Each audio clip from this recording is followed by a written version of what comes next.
바리케이트를 쳐야 합니다. 언론 양심의 역사를 이어갈 언론의 바리케이트를 칠 때다.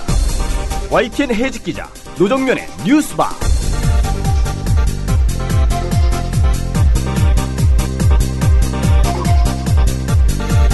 안녕하십니까. 뉴스바를 찾아주신 여러분 반갑습니다. 10월 11일 뉴스바 문을 열겠습니다.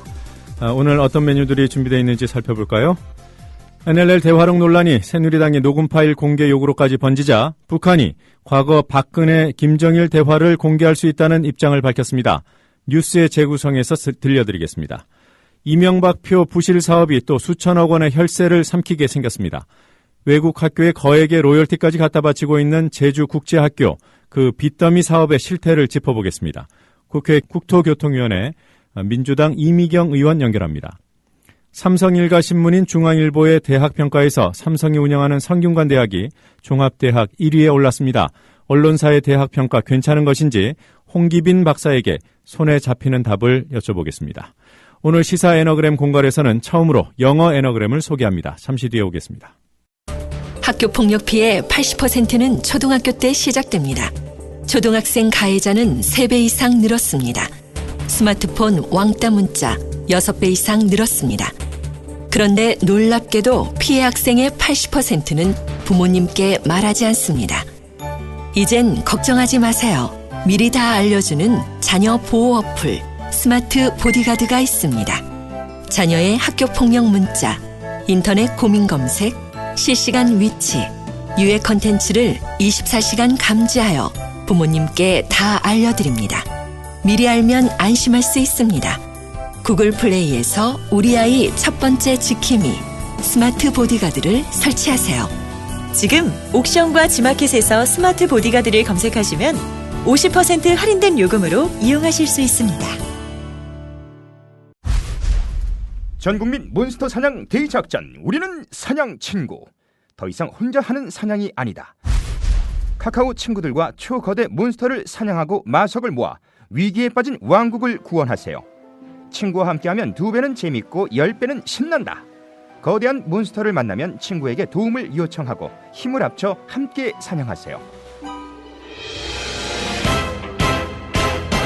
신개념 모바일 럭셔리 판타지 소셜 RPG, 우리는 사냥 친구 4 카카오. 지금 바로 구글 플레이, 애플 앱스토어에서 무료로 우리는 사냥 친구를 다운받으세요. 게임팟 코리아의 신작 스마트폰 게임 우리는 사냥 친구. 게임팟 코리아의 신작 스마트폰 게임 우리는 사냥 친구. 게임팟 코리아. 팟빵닷컴에서 우리는 사냥 친구 게임 팟캐스트도 들으실 수 있습니다.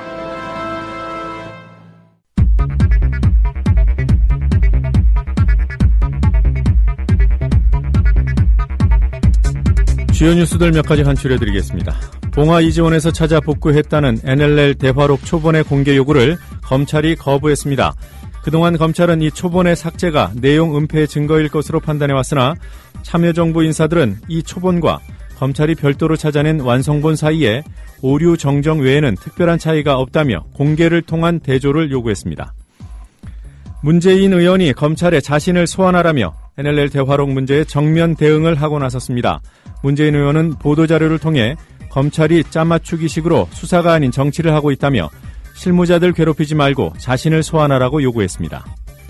북한이 지난 2002년 박근혜, 김정일 대화 내용을 공개할 수 있다는 입장을 내놨습니다. 북한의 대남기구인 조평통은 NLL 대화록을 둘러싼 검찰과 새누리당 입장을 비판하며 박근혜 대통령을 비롯한 과거 방북 인사들의 발언을 공개할 수 있다는 담화를 발표했습니다. 조선중앙통신을 통해 발표된 조평통 담화 내용입니다. 추악한 정치적 야욕을 위해서라면 그 무엇도 서슴지 않는 정치적 폐륜물이 정치 깡패 집단으로서의 본색을 여지없이 드러낸 무지막지한 망동이다. 우리 역시 남조선 위정자들과 특사들이 우리에게 와서 발라맞추는 소리를 한 데 대해 전면 공개할 수 있다는 것을 알아야 한다. 대선 공신들을 챙겨달라는 요구가 새누리당에서 공개적으로 나왔습니다. 새누리당 정우택 최고위원은 어제 최고위원 회의에서 공공기관장 인사가 지체되고 있다는 점을 지적하며 대선 승리를 위해 모든 힘을 바친 동지들에 대한 배려가 당 차원에서 고려돼야 한다며 당 대표가 적극 나서달라고 요구했습니다. 국정원 댓글 사건에 연루된 국정원 대북심리전단의 예산 가운데 일부가 이른바 댓글 알바 지원에 사용됐다는 의혹이 제기됐습니다. 국회 정보위에 제출된 국정원 심리전단의 지난해 결산안에는 총 예산 151억 원 가운데 95억 원의 사용에 대한 증빙 서류가 빠져 있었다고 정보위 간사인 민주당 정청래 의원이 밝혔습니다. 정 의원은 민간인 이모 씨가 1억 원에 가까운 국정원 의심 자금을 받은 사실을 거론하며 심리전단 예산 가운데 상당액이 댓글 알바 지원에 쓰였을 수 있다고 지적했습니다. 일부 언론과 정치권이 밀양 송전탑 공사 반대를 이기적인 님비 현상으로 몰아가거나 종북 세력이 개입한 결과로 왜곡하고 있지만 국민 대다수는 주민들의 반대 주장에 공감하고 있다는 여론조사 결과가 발표됐습니다.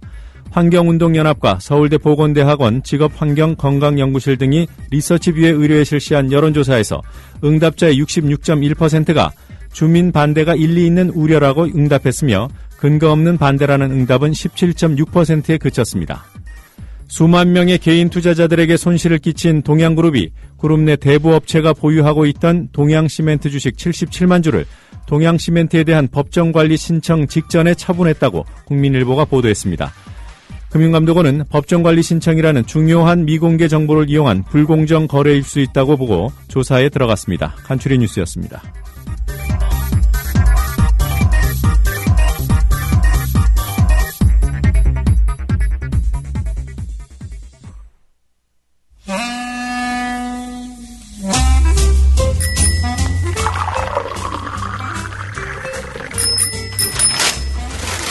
아침 신문 귀로 읽으세요.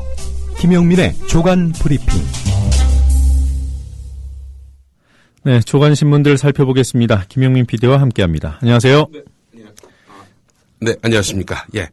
자, 어떤 뉴스부터 볼까요? 예, 뉴스 들어가기 전에 오늘 불금이네요. 예. 예, 금요일이 다가왔습니다. 일주일 동안 고생들 많으셨습니다. 한겨레 이면부터 보겠습니다. 이 4대강 사업으로 영산강에서 파낸 준설토. 강바닥에 이제 흐르던, 강바닥에 쌓여있는 흙 있지 않습니까? 예. 수십육 미터를 맞추기 위해서 파낸 흙. 이게 바로 준설토인데, 4대강 사업으로 영산강 바닥에서 파낸 준설토를 붓는 그런 농지 리모델링 사업이 전남 나주에서 있었습니다. 예. 곡창지대 아닙니까, 나주가? 그러니까 이 준설토를 계속 쌓아두면 산이 될 수 있기 때문에 그냥 농지에다 뿌리는 그 사업들을 나주에서 펼쳤습니다. 자, 그런데 준설토를 뿌린 곳에 벼를 수확하려고 보니까 쭉정이 벼가 돼버렸다는 겁니다. 날벼락, 한겨레가 이렇게 표현하고 있는데요. 사업이 마무리되고 한 해가 지나자 벼들이 시들시들 말라 죽는 현상이 나타났다는 겁니다. 예. 자, 그래서 이제 흙을 분석해 봤더니 수소 이온 농도가 3에서 4, 강산성이었습니다. 그리고 염도는 10.2, 예, 벼농사 한계치는 4.68인데요. 염도가 10.2였습니다. 이거 어마어마한 강산성 고염도. 여기서 어떻게 벼가 자랄 수 있겠습니까? 이런 상황에서는 사실상 농사가 불가능하다라고 볼 수 있을 텐데요. 자, 이 옥정리라는 지역이 있습니다. 전남 나주 옥정들의 옥정리 이장이 한겨레 기자에게 말한 내용이 이렇습니다. 준설토 복토는 우리가 필요해서 한 것이 아니었다. 4대강 준설로 파낸 흙을 버릴 곳이 없다고 해서 받아들였는데 이렇게까지 피해가 클 줄은 몰랐다. 이런 결과가 나올 줄 알았다면은 결코 받지 않았을 것이다.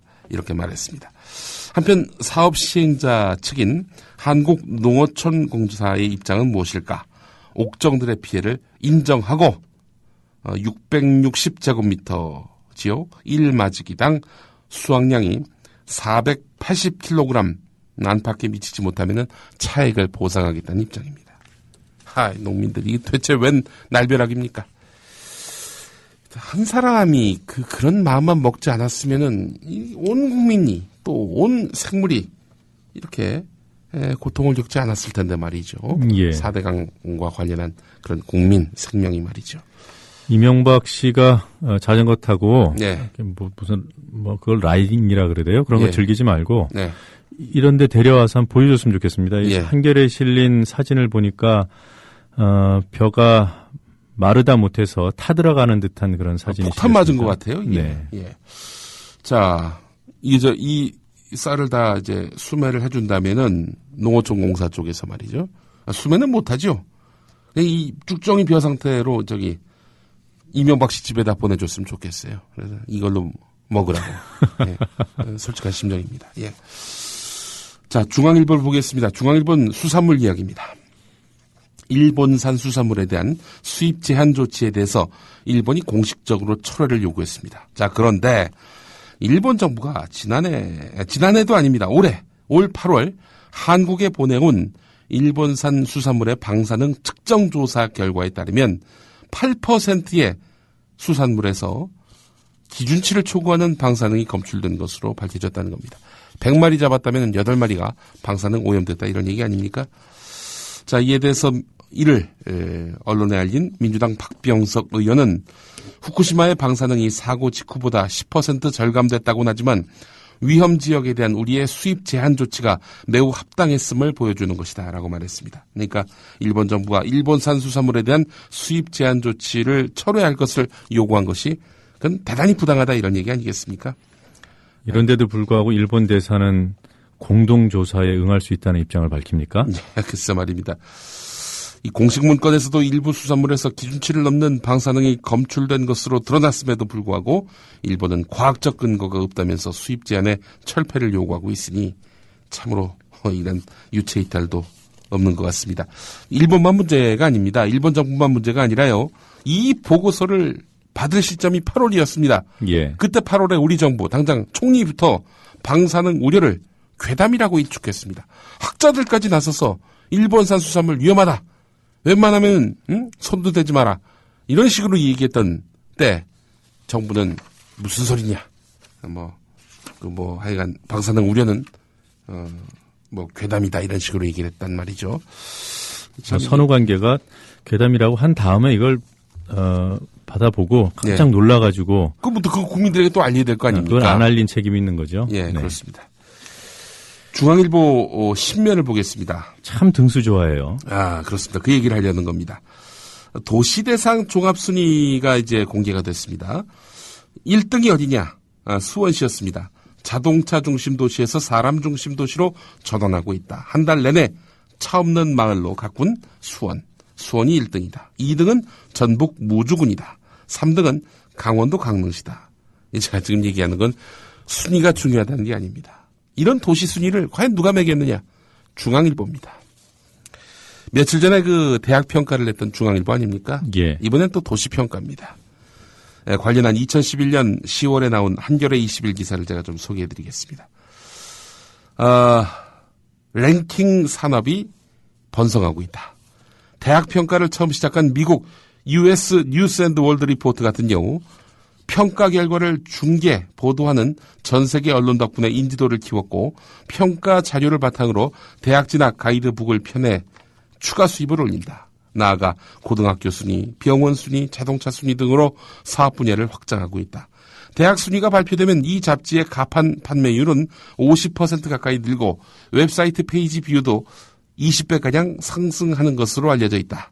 US 뉴스 앤드 월드 리포트의 성공에 공부된 포브스, 워싱턴 먼슬리, 뉴스위크, 포린 어페이스 같은 매체들도 속속 대학 평가에 뛰어들었다. 대학들은 매체들의 평가 결과에 신경을 곤두세우고 이는 고스란히 언론사의 광고 수입 증대로 이어진다. 상황은 국내도 마찬가지다. 언론계 안팎에서는 대학 평가가 매체의 영향력 확대와 광고 수입 증대로 이어지는 효과가 뚜렷한 만큼 앞으로 대학 평가 산업에 진출하려는 언론사가 늘어날 것이라고 전망한다. 이런 내용입니다. 제가 볼 때는 돈벌이만 생각하고 한 것 같지는 않아요. 또 무슨 의미가 있습니까? 우리 사회가 삼성이라는 대상을 1등이라고 삼성도 늘 그것을 홍보 포인트로 삼아왔지만 그렇게 인정하는 분위기가 팽배해 있지 않습니까? 1등이라고 평가받는 본인들이 모든 것을 다 할 수 있다고 생각하는 것 같아요. 그러니까 중앙일보 같은 경우에 우리가 대학도 평가하고 도시도 평가하고 이렇게 전지전능한 그런 위치에 있다는 것을 심판자의 위치다. 그런 막연한 생각이 깔려 있으니까 이런 행위들을 하는 것이 아닌가라는 생각이 들고요. 한 가지요. 여기 2013년 도시대상 우수도시 순위 나온 표를 보니까 예. 1등상이 대통령상이고요. 2등상이 국무총리상이네요. 예. 3등상은 국토부 장관상. 아니 그 중앙일보가 하는 평가라고 하지 않았습니까? 예. 여기 왜 대통령상이 여기 들어가죠? 글쎄 말입니다. 이 도시대상 평가하는 건데 말이죠. 통상 이제 뭐 이게 신문사가 주최하는 무슨 콩쿠르라든지 뭐 여러 이제 문화예술 행사들에는 뭐 이런 대통령상, 국무총리상 뭐 이런 것들이 들어가는 경우가 있습니다. 그러나 글쎄요, 이거는 좀 의외네요. 왜 여기 정부가 여기 개입이 돼 있는지 이 부분도 상당히 좀 의문이 아닐 수가 없습니다. 예. 그리고 또 왜 도시를 상대로 평가를 했느냐? 앞서서 이제 대학 평가가 이제 나왔을 때 대학이 그 평가하는 언론사에다가 광고를 어마어마하게 이렇게 갖다 준다고 하지 않습니까? 도시도 예산이 있거든요. 대학도 지방자치단체 돈이 있는 곳입니다. 광고를 집행할 수 있는 곳입니다. 이런 데를 상대로 자꾸 평가를 하는 걸로 봐서는 광고 수익에 대한 그런 1차적 목적은 또 분명해 보입니다. 언론사의 지자체를 상대로 한 광고 장사 관행은 상당히 일반인들이 아는 것보다 상당히 뿌리 깊게 내려가 있습니다. 네, 그렇습니다. 아무래도 그 지방선거가 있고 단체장 현직들이 재선을 노린다면 이렇게 노출되고 평가받는 것에 매달리게 되는 그런 구조적인 문제가 있다는 거죠. 예. 실제로 유명한 방송사들, 중요한 신문사들이 지방자치단체의 광고비, 홍보비를 유치하는 그런 일종의 좀 부적절한 영업행위들에 대한 사회적인 감시가 상당히 절실한 실태인 것은 사실입니다. 예, 그렇습니다. 일단 뭐 이런 그 기사 보시면요. 이 수원이 1등 했네. 이렇게만 보지 마시고, 아니, 이런 게 왜 나왔지? 이 내막을 더 짚어볼 수 있는 안목을 가져야 언론에게 먹히지 않습니다. 동아일보 일면 기사를 보면서 제가 참 실소를 금치 못했습니다. 드디어 나왔군요. 네, 드디어 나왔습니다. 북한의 땅굴 위협 아직도 진행형. 군이 3곳을 탐지하고 있다. 이런 내용입니다. 일면 머릿 기사입니다. 그것도. 북한은 상당한 수준의 대남 땅굴 굴착 능력을 갖고 2000년대 이후에도 땅굴 남침 의지를 버리지 않고 있는 것으로 파악됐다. 이거는 이제 국방부 자료를 토대로 해서 쓴 기사인데요. 국방부 장관과 합참의장, 육군참모총장 등 군수 내부도 2009년부터 올 4월까지 북한 땅굴 도발 위협 대비와 탐지 작전의 만전을 기하라고 지침을 예하 부대에 7차례에 걸쳐서 하달한 것으로 나타났다. 이런 기사가 이어지고 있는데요. 심지어 경기도 구리시도 뭔가 의심스럽다. 이런 내용이 기사 안에 포함되어 있습니다. 아니, 구리시까지 내려왔다는 얘기입니까, 그럼? 자, 뭐, 이렇게 이제 이야기하면은 다들 실소를 금치 못해 할 것이다라고 생각해서인지 기사 뒷부분에 이런 내용이 있습니다. 군 소식통은 21세기에 웬 땅굴 타령이냐고 할지 모르지만 단 하나의 대남 침투용 땅굴이라도 성공한다면은 남한의 치명적인 타격을 가할 수 있다는 점을 잊어서는 안 된다. 땅굴이 20만 명에 달하는 북한 특수전 병력의 이동로로 활용될 수 있기 때문에 이들이 남한의 중요한 지역을 일시에 점거하면 우리 군은 전방의 적과 후방의 적을 동시에 상대해야 한다는 설명이다. 제가 뭐 군사 전문가는 아닙니다만 땅굴을 이렇게 우리가 탐지하고 있다는 거 아닙니까? 발견하면 못 발견한 것처럼 해놓고 20만이요? 다 들어오게 하세요. 그리고 거기다 딱 터뜨리는 거죠. 아니, 북한은 핵무기 보유 능력도 거의 갖췄다고 평가받고 있고, 뭐 천안함 사건과 관련해서 정부 조사 결과 발표대로라면, 뭐 세계 최고의 잠수함 그런 공격 능력을 갖고 있고요. 또 아무리 해도 걸리지 않는 최고의 사이버 부대를 보유하고 있지 않습니까? 게다가 땅굴까지. 세계 재패의 그날을. 뭐 그런 말이 있었잖아요. 북한은 못하는 게 없고 이명박은 안 해본 게 없고 박근혜는 해본 게 없다. 뭐 이런 얘기. 요즘 많이 하고 계십니다. 많이 하고 계시네요. 보니까. 자, 한겨레 오면으로 가보겠습니다.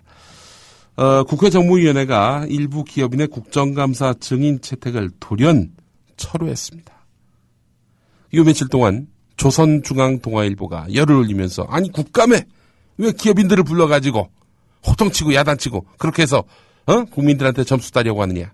이렇게 또 국회가 질타받지 않았습니까? 조중동으로부터. 그런데 갑자기 기업인 증인 채택을 돌연 철회했다는 것이죠. 국감에 출석해야 하는 날에 다른 중요한 일정이 겹친다거나 해당 사안과 직접 관련 없다는 등의 당사자의 소명을 받아들여서 개별 의원들 스스로 증인 신청을 거둬들인 것입니다. 재벌 총수와 대기업, 최고 경영자 등이 대거 증인으로 채택된 데 대해서 재계가 강력하게 반발하고 보수 언론이 이를 또 떠벌리고 여기에 여당 지도부까지 가세하고 있는 가운데 벌어진 일이어서 증인 뒤집기에 이어서 재계의 입김이 반영된 게 아니냐는 그런 의혹이 제기되고 있습니다. 대표적인 예를 보면은 일감 몰아주기와 관련해서 증인으로 채택됐던 신종균 삼성전자 IT 모바일 부문 사장, 이 사람이 나와야 하는데 대신에 부사장을 부르기로 했습니다. 김정주 넥슨 회장도 국감기간이 해외 출장과 겹친다는 설명이 받아들여져서 부사장이 대신 출석하게 됐습니다. 메가박스 대표 여환주 대표인데 이 사람은 증인 채택이 안 된 경쟁업체 CJCGV 롯데시네마와의 형평성을 고려해서 이렇게 명단에서 뺐습니다. 아니 그 무슨 형평성이에요? 지금 천안함 그 영화 네. 이걸 상영하다가 내린 것은 메가박스밖에 없습니다. 물어볼 말이 없지 않은데 이렇게 증인 채택을 철회했단 말이죠. 자, 이런 거 보면 말이죠. 참 이게 조중동의 위력이 참 과거에 위력이 있었던 조중동의 위력이 또 회복되는 것 같습니다. 땅굴 얘기가 다시 나오는 세상이니 뭐. 뭐 이런 생각도 들어요. 네. 야당의 한계인가. 네. 네. 이런 뭐 여한주 대표뿐만 아니라 여러 재계 인사들 국감 증인 채택 철회해주고 무엇을 얻었는지 궁금합니다. 예. 자, 이 정권초인데 말이죠. 아직 뭐 임기 1년 지나지도 않았는데 벌써부터 친인척 비리 이야기가 나옵니다. 박근혜 대통령의 조카 사위인 박영우 대유 신소재 회장이 미공개 정보를 이용해서 주식 거래를 한 혐의로 재판에 넘겨졌다는 보도가 오늘 한겨레 편면에 나왔습니다.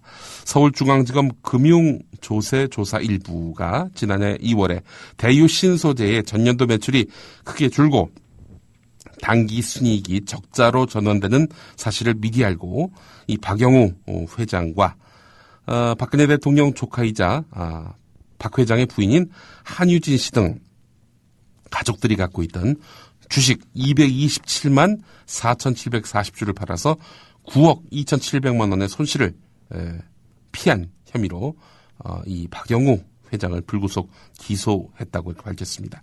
손실을 공시하기 전에 주식을 팔아서 손실을 피했다. 적극적으로 부당이익을 취했다고 볼 수는 없어서 불구속 기소했다고 하는데, 자, 이 박 회장과 한 씨는 2011년까지 박근혜 대통령에게 6,600만 원을 후원한 것으로 알려졌다. 한겨레는 이렇게 전하고 있습니다. 한겨레 또 다른 기사를 보겠습니다. 박근혜 대통령이 이사장을 지낸 영남대가 새마을학을 들고 나와서 16억 규모의 정부 지원 사업에 선정되는 그런 일이 있었는데요. 자, 그런데 이 선정되는 과정에서 한국새마을학회 관계자들이 심사위원으로 참여한 것으로 드러났다는 겁니다. 새마을학회 관계자들이 새마을학을 내건 영남대를 심사에서 통과시킨 셈이기 때문에 심사의 공정성에 의문이 제기된다. 이렇게 민주당 배재정 의원은 지적하고 있습니다. 교육부가 의도적으로 이렇게 심사위원을 선정했거나 심사위원이 공정하지 않게 선정됐는데도 방치했다는 그런 지적을 받을 수밖에 없다는 것이죠. 이런 걸로 봐서는 결국 정부 돈이 이렇게 박근혜 대통령과 유관한 이런 학교에 유리하게 쓰였다. 이런 또 평가로까지 이어질 수 있기 때문에 귀추가 또 주목됩니다. 땅굴의 새마을에 예. 올해가 몇 년도입니까? 조중동에 또 올해 2013년인데 말이죠. 자, 사실 지금 저희가 대학 이야기를 좀 더 해봐야 될 필요가 있는데, 교육부 공무원들이 퇴직하면은 사립대학이 참 많이 갑니다. 네. 자, 내막은 이렇습니다. 관련한 중앙일보 일면 기사를 한번 볼 텐데요. 최근 4년 동안 교육부 4급 이상 고위공무원 37명이 퇴직 후에 대학 등 업무와 관련 있는 기관에 재취업한 것으로 드러났다. 이 중 17명은 퇴직한 다음 날 대학으로 출근했다. 이렇게 이야기를 하고 있습니다. 교육부에 재직하면서 재취업을 확정지었던 셈인데 다른 부처의 공직자들이 퇴직한 후 공직자윤리위원회로부터 재취업이 적정한지 심사를 받도록 돼 있는데 교육부 공무원들은 심사도 받지 않는 것으로 밝혀졌다. 기사는 이렇게 이어가고 있습니다. 현행 공직자윤리법은 공무원 재취업 심사 대상 기준을 일정 규모 이상인 영리를 목적으로 하는 사기업체로 규정하고 있는데 대학과 재단법인 등은 사기업이 아니란 이유로 이 법에 적용을 받지 않는다는 겁니다. 자, 왜 교육부 관료들이 이렇게 대학에 가느냐? 뭐 나름대로 전관예우 때문에 전관예우를 노렸기 때문에 그런 것이라고 봐야 마땅합니다. 교육부와 교육부가 규제하고 있는 기관인 대학 사이의 커넥션으로 이어질 수 있기 때문입니다. 실제 교육부가 대학에 행사할 수 있는 권한은 막강합니다. 부정비리가 있는 대학에 제재를 가하거나 국가의 교육지원금을 배분할 수 있습니다. 국가 예산으로 지원되는 연구 프로젝트 발주까지 가능합니다. 대학들이 교육부 출신을 영입해서 보험을 들어놓을 수밖에 없는 게 현실이다라고 한 민간대학 교수는 또 말했습니다. 이런 거죠. 우리 교육부 선배님이 퇴직을 하셨는데 아무개 대학을 갔단 말이죠.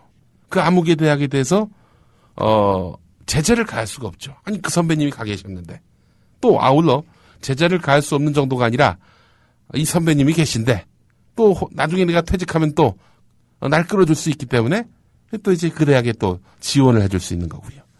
이런 식의 전관예우가 파다하다라는 것은 뭐 사실 어제 오늘 이야기는 아닙니다. 예. 대학도 대학도 당연히 그 재취업 심사 대상에 포함되어 마땅합니다. 오늘 국민일보하고 서울신문에 나와 있는 기사인데 봉하 이지원이라고 자꾸 이렇게 얘기를 하는데 이지원이라고 하겠습니다. 이지원에서 삭제 흔적을 발견한 2007년 남북정상회담 대화록 외에 100여 건의 문서 중에는 참여정부의 고위공직자와 후보자들에 대한 인사검증 파일이 대거 포함된 것으로 알려졌다는 내용입니다. 국민일보 일면에 관련 기사가 있는데 인사검증 파일을 왜 지웠느냐. 특성상 개인의 사생활 등 민감한 내용이 들어있을 수 있고 참여정부의 고위공직자 후보들인 만큼 현재 민주당 등 야권 관계자들이 대거 포함되어 있다는 것이죠. 그렇다면은 이들의 인사검증 파일을 만약에 이명박 정권이 들춰본다면 이걸 이용해서 정치 공작을 할 수 있는 것 아니겠는가 이런 우려 속에 지운 것 아니냐는 그런 해석이 나오고 있는 상황입니다. 예. 자, 오늘 그 조선일보 일면에 부채 많은 공기업 10곳 그 빚이 눈덩이처럼 불고 있다. 매일 770억 늘고 있다. 이렇게 기사가 되어 있습니다. 관련 기사가 또 3면에 있는데요. 자, 그렇다면 이 공기업의 어마어마한 부채 도대체 누구 책임일까? 조선일보는 방만한 이런 공기업의 문제점을 짚으면서 또다시 직원들의 고연봉을 문제 삼고 있습니다. 직원 1인당 한전 같은 경우 직원 1인당 빚이 2억이 늘었는데 신입 연봉은 60% 인상했다. 이런 얘기입니다. 여기 그 조선일보가 거론했던 부채 많은 공기업 중에는 한국수자원공사도 있습니다. 한국수자원공사 멀쩡했던 공기업이 어마어마하게 빚이 늘어난 이유는 뭡니까? 4대강 사업 때문입니다. 몇 조를 떠안는 거 아닙니까? 4대강 사업 이야기 없습니다. 오로지 이렇게 공기업 직원들한테 책임을 덮어씌우는 이런 식의 보도 태도를 유지하고 있다는 거죠. 경향신문 기사 하나 또 보겠습니다. 한국공항공사 사장으로 임명이 된 김석기 씨. 김석기 씨는 잘 아시던 대로 용산 참사 진압작전 책임자 아닙니까? 이분이 이제 공사 임원 추천위원회의 서류와 면접평가에서 부분별로 대부분 최하위를 기록했다고 합니다. 아니 최하위를 기록한 양반이 어떻게 사장이 됩니까? 이 전문성뿐 아니라 도덕성까지 결여된 인사가 공항공사 사장에 임명된 것. 이것은 뭐 당연히 권력의 입김아니고서는 해석할 길이 없습니다. 한국공항공사가 아니라 공안공사인가. 공안공사. 예, 중요한 전문성 비전 분야에서 1위 후보에 무려 20점 이상 뒤졌다고 하는데 말이죠. 이렇게 면접하는 자리에서 용산 진압작전은 정당했다. 이렇게 또 강변을 했다고 하는데 말이죠. 예, 이런 식의 정실 낙하산 인사가, 이렇게 빈번한 세상, 정의로운 세상이라 말할 수 없겠죠. 이거 하나만 딱 짚어보겠습니다. KBS 아나운서 황수경 씨. 예. 황수경 씨 부부가 파경 위기에 있었다는 허위사실 유포한 혐의로 한 일간지 기자가 이제 구속영장이 청구됐는데 말이죠. 예. 자, 그런데 오늘 조선일보가 이 내용을 11면에 관련한 기사를 실었습니다. 자, 그런데 TV조선도 파경서를 전한 바 있었습니다. 그러게 다른 기사에는 TV조선 얘기가 나오는데 여기는 없네요? 예, 없습니다. 조선일보 기사에는 이 박모 씨, 다른 일간지 기자 박모 씨에 대해서 구속영장을 청구했다. 검찰이. 이런 내용밖에 없습니다. 자사 관련한 그런 불리한 기사는 이렇게 쏙 뺀 조선일보. 예. 자, 하나 기사 더 봤으면 좋겠어요. 이거 예. 준비를 하셨다가 아마 시간 때문에 빼시려는 것 같은데, 예. 지금 원세훈, 김용판 공판에서 중요한 내용들이 나옴에도 불구하고 예. 주류 매체들이 거의 외면하고 있지 않습니까? 예, 그렇습니다. 예, 우리라도 소개를 해줘야 됩니다. 예, 시간 때문에 그랬는데 서울경찰청 수사 2계장도 국정원 직원과 50여 회 통화한 것으로 드러났다는 겁니다. 예. 이건 이겁니다. 대선 개입 사건의 당사자인 국정원이 수사 전반을 보고받고 지휘하고 있었던 서울청 담당자와 하루 평균 10여 차례 이상 전화 통화를 하면서 수사 상황을 보고받은 것입니다. 아니, 피의자가 수사하는 사람으로부터 수사 상황을 보고받았다. 이게 말이 됩니까? 예. 이런 식으로 해서 경찰과 국정원이 이 사건을 적당히 덮으려 했던 것 아니냐. 이런 증거들이 속속 드러나고 있는 상황입니다. 네, 그 전까지는 김용판 청장이라든가 그 밑에 국장 등이 네.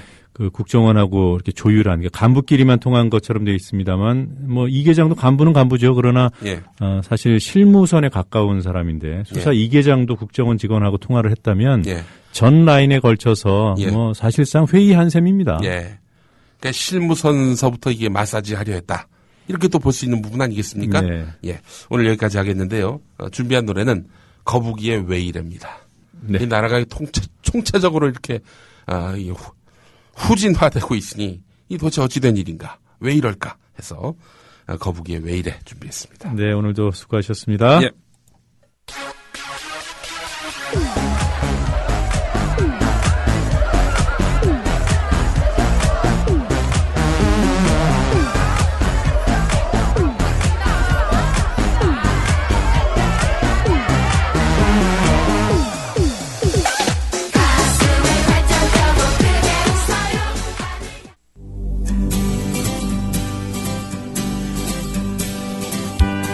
막간 퀴즈입니다. 지금 대통령께서 후보 시절에 이 사형제 존치에 대한 의견을 좀 필요한 첫 회의라서 좀 때가 무르익으면은 19대 국회에서 이제 16년 우리가 집행 안 한 지 16년 됐는데요. 유인태 민주당 의원입니다. 제11회 세계 사형 폐지의 날인 어제 국회에서 열린 사형제 폐지 촉구 기자회견에서 밝힌 말입니다. 유인태 의원도 사형수 출신인데요. 무슨 사건 때문에 사형 선고를 받았을까요? 1번 민청학년 사건, 2번 유럽 간첩단 사건, 3번 긴급조치 구호 위반, 4번 민족일보 조영수 사건. 정답을 아는 분은 지금 팟빵 게시판에 글을 올려주세요. 정답자 가운데 3분에게 기념 음반을 보내드립니다.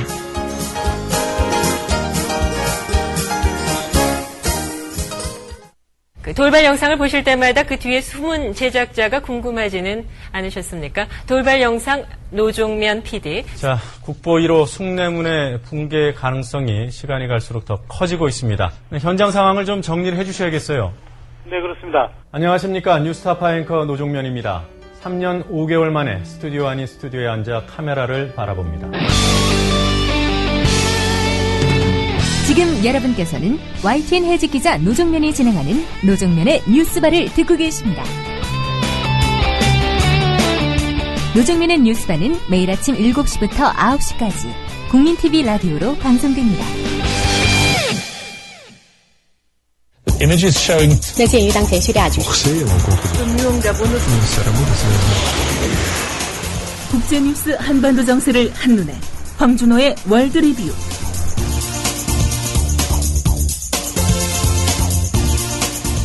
네, 지구촌과 한반도 정세에 관한 뉴스들 정리해 보겠습니다. 밤새 어떤 뉴스들 들어와 있는지 알아봅니다. 국제뉴스 전문 캐스터 황준호 기자 전화 연결돼 있습니다. 황 기자님 안녕하세요. 예, 안녕하십니까. 네. 자, 프랑스에서도 극우정당 지지율이 1위예요. 프랑스의 극우정당 국민전선, 우리한테도 뭐 잘 알려진 당인데요. 예. 정당 지지율 조사에서 대중운동연합과 사회당이라는 기존의 양대 정당을 누르고 1위를 차지했습니다.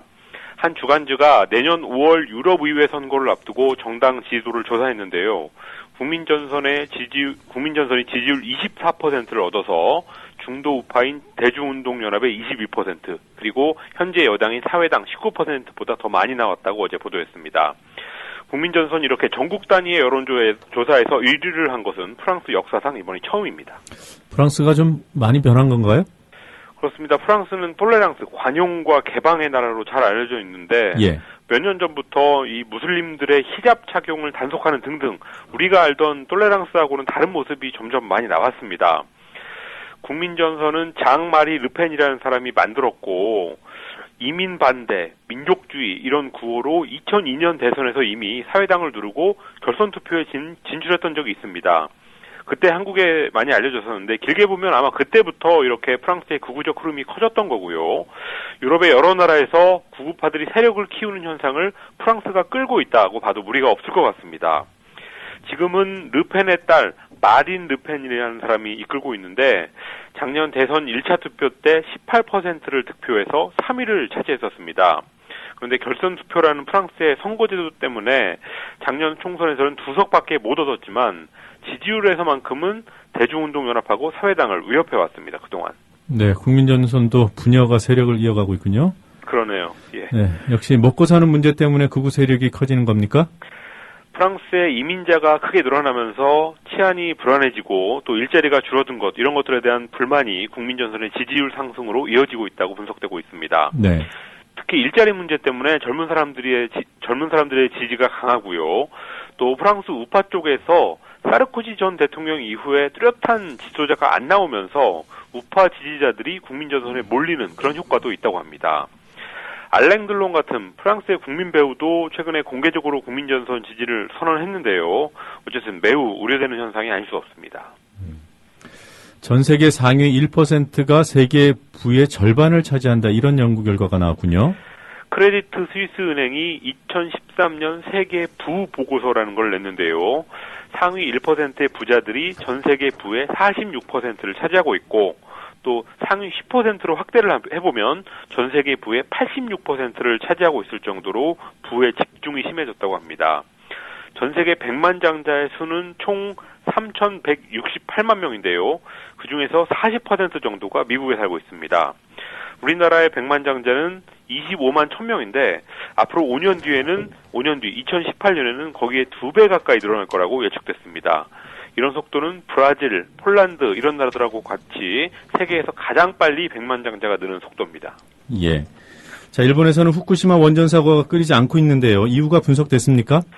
후쿠시마 원전에서 10월 들어서만 봐도 이틀에 한 번꼴로 사고가 터지고 있는데요. 예. 대부분의 사고가 작업원들의 실수에서 나오는 인재였고 또 복구 인력의 3분의 2가 작업에 능숙하지 않은 일용직 노동자들이기 때문이다. 이런 분석이 나왔습니다.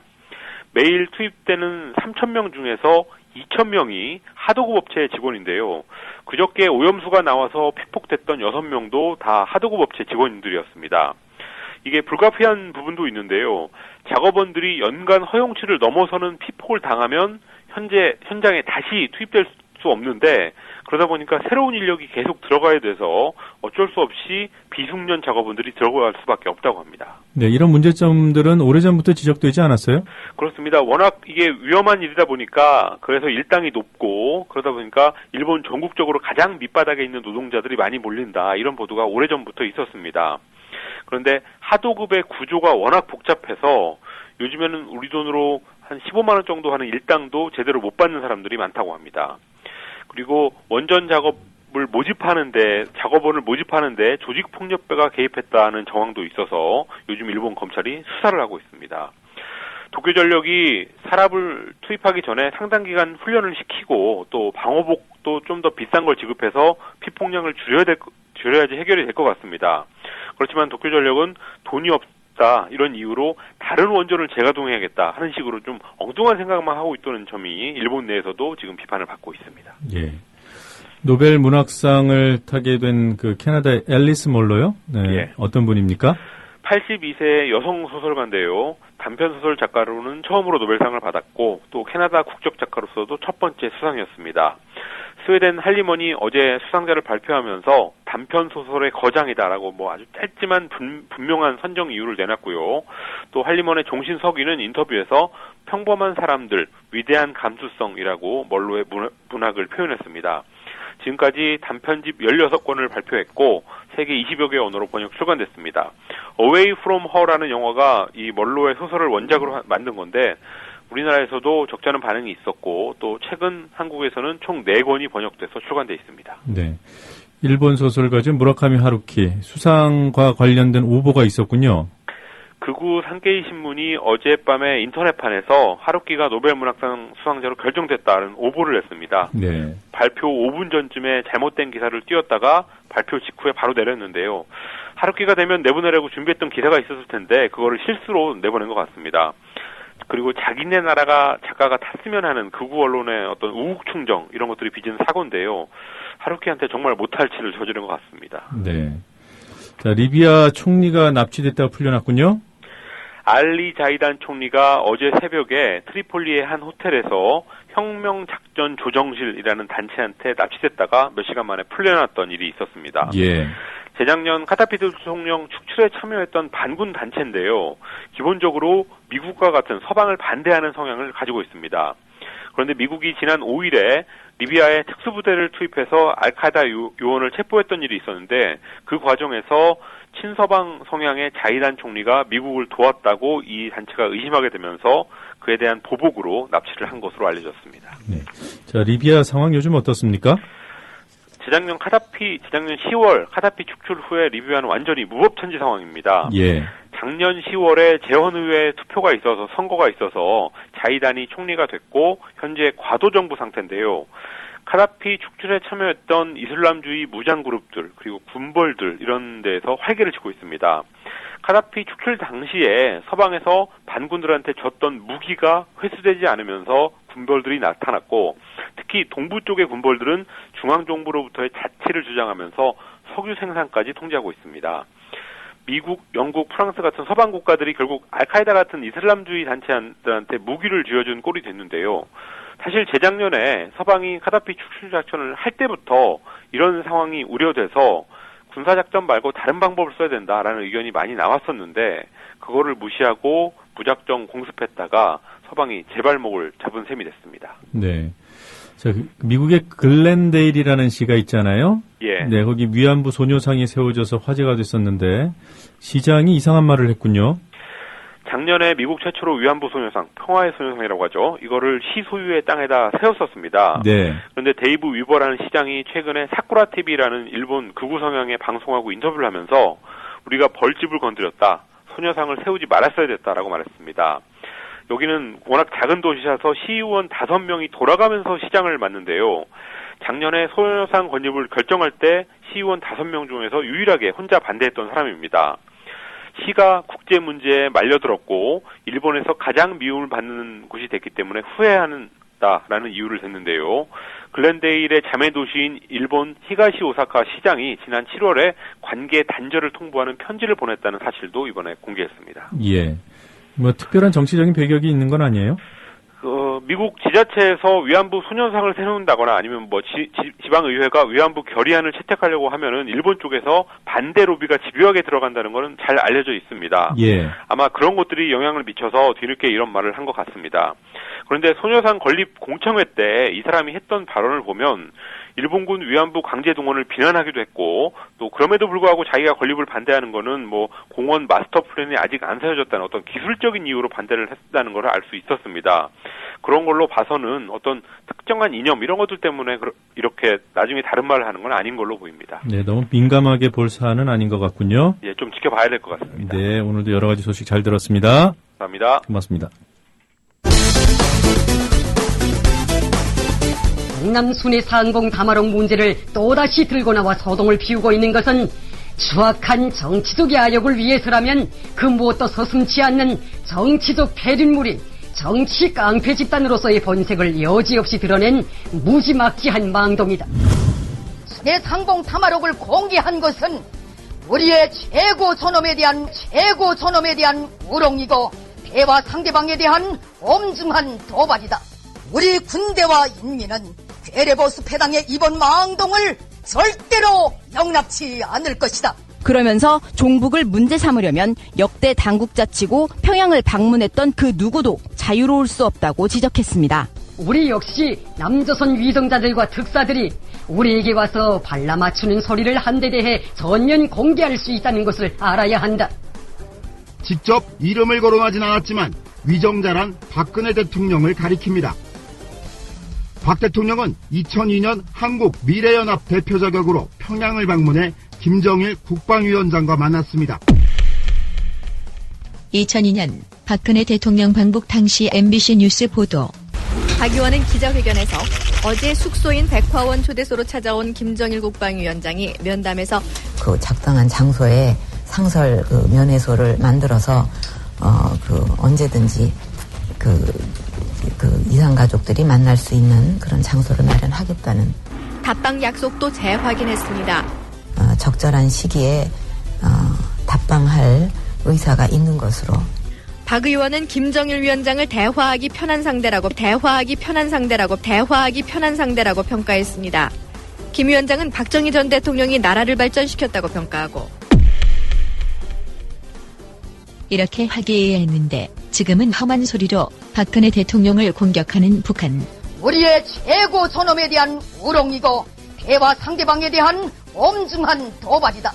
조선중앙TV의 이런 주장에 대해 이름이 비슷한 남한의 TV 조선은 이렇게 답하는데, 북한도 우리의 최고 존엄을 아예 대놓고 비난하고 있습니다. 그런데 말끝마다 유신의 딱지를 붙이려고 합니다. 과거를 떠올리게 해 박근혜 대통령을 흔들 심산인 듯한데 북한이 할 소리는 아닌 것 같습니다. 정치 지도자를 최고 존엄 운운하는 것은 언론이 할 소리는 아닌 것 같습니다.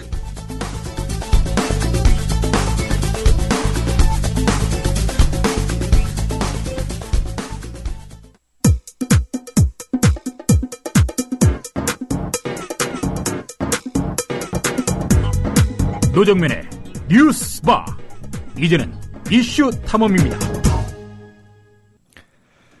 국토부는 4대강 공사의 주무부처로 국가예산 수십조를 비리사업에 투입하는 등 이른바 이명박 정부의 현금 지급기, 이명박 불도저의 급유기 역할을 충실히 했습니다.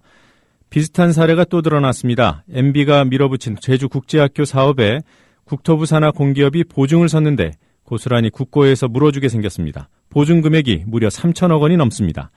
이뿐만이 아닙니다. 외국 학교 이름을 빌려와서 거액의 로열티까지 지급해왔던 것으로 드러났습니다. 국회 국토교통위원회 소속인 민주당 이미경 의원 전화 연결돼 있습니다. 이미경 의원님 안녕하세요. 네, 안녕하세요. 네.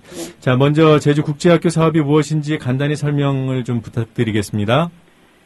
예, 제주국제학교는 제주를 국제 자유도시로 만들지 않았습니까? 네. 그래서 국제학교를 제주도에 많이 만들어서 해외 유학을 가거나 어학연수를 가는 우리나라 그 학생들의 수요를 국내로 흡수하자 하는 취지를 가지고 2009년 이명박 정권 당시에 이명박 대통령의 대표적인 측근인 변정일 전 이사장, 국회의원도 하셨죠. 예. 를 학교 운영법인 주식회사 해울의 대표를 맡기고 또 제주 이 JDC라고 합니다. 제주 국제 자유도시 개발센터라고 있는데 네. 그 공기업이죠. 거기를 같이 겸임하면서 추진했던 사업입니다. 네, 그 제주 국제개발센터가 국토부 산하 공기업이죠? 아, 그렇습니다. 네. JDC라고 합니다. 네. 자, 그 국제학교를 제주도에 몇 개나 들여놓겠다는 사업이었죠? 처음에는 11개를 하겠다고 했고, 네. 나중에는 이제 7개로 조정을 했습니다. 네. 그리고 지금 현재는, 3개, 공립 1개를 만들고 2개는 외국 학교, 분교를 영국 NLCS와 또 캐나다 학교인 BHA, 네. 이렇게를 세우고 지금 또 1개를 만들려고 하고 있고, 그렇게 되어 있습니다. 지금 현재는 7개를 만들 예정을 가지고 있고, JDC와 의 3개, 그리고, 공립학교로 1개, 4개가 있는 셈입니다. 그러니까, 외국 학교는 지금 2개는 이미 문을 열어서 입학생을 받고 있고요. 그렇습니다. 네. 네. 공립 1개도 마찬가지고요. 네. 공립 1개는 우리나라 제주 교육청에서 직접 운영하는 건가요? 네, 제주 교육청에서 설립해서, YBM 시사에 운영을 위탁하고 있습니다. 네, 그것도 사기업에 위탁을 했군요. 네네. 이렇게 3개가 문을 열었고 또 하나는 추진하고 있다 이 말씀이신가요? 네, 하나는 이제 미국계 학교인데 세인트 존스베리 학교라고 하는데 네. 추진을 하다가 지금 다른 학교들이 아직 학생 수를 다 못 채우고 있고 뭐 이런 등의 이유 해울의 재정 적자를 네. 이유로 해서 2013년에 개교하는 것으로 개교를 연기해 놓고 있는 상태입니다. 아, 그렇군요. 조금 전에 외국 학교들은 분교라고 말씀을 하셨는데요. 네. 외국 학교들이 직접 운영하는 분교인가요? 아니면 이름만 빌려준 일종의 프랜차이즈 형식인가요? 그렇습니다. 이게 뭐 분교라고 되어 있습니다. 그러나 실질적으로 우리가 생각하고 있는 분교하고는 매우 다른 형식을 취하고 있어요. 예. 외국의 유명 사립학교의 브랜드, 학교 이름이죠.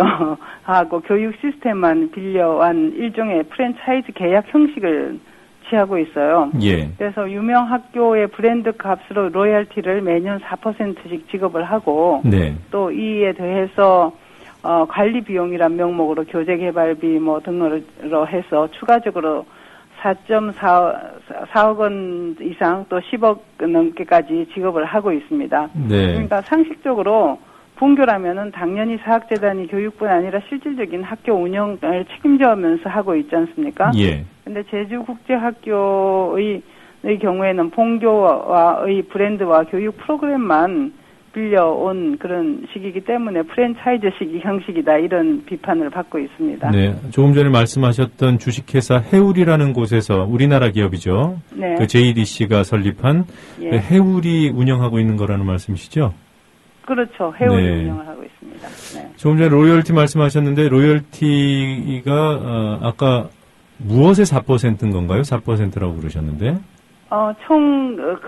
수업료로 들어오는 수입의 4.4%요. 네, 4%. 수입의 4%. 네. 그럼 지금까지 지급된 것이 있습니까? 그렇죠.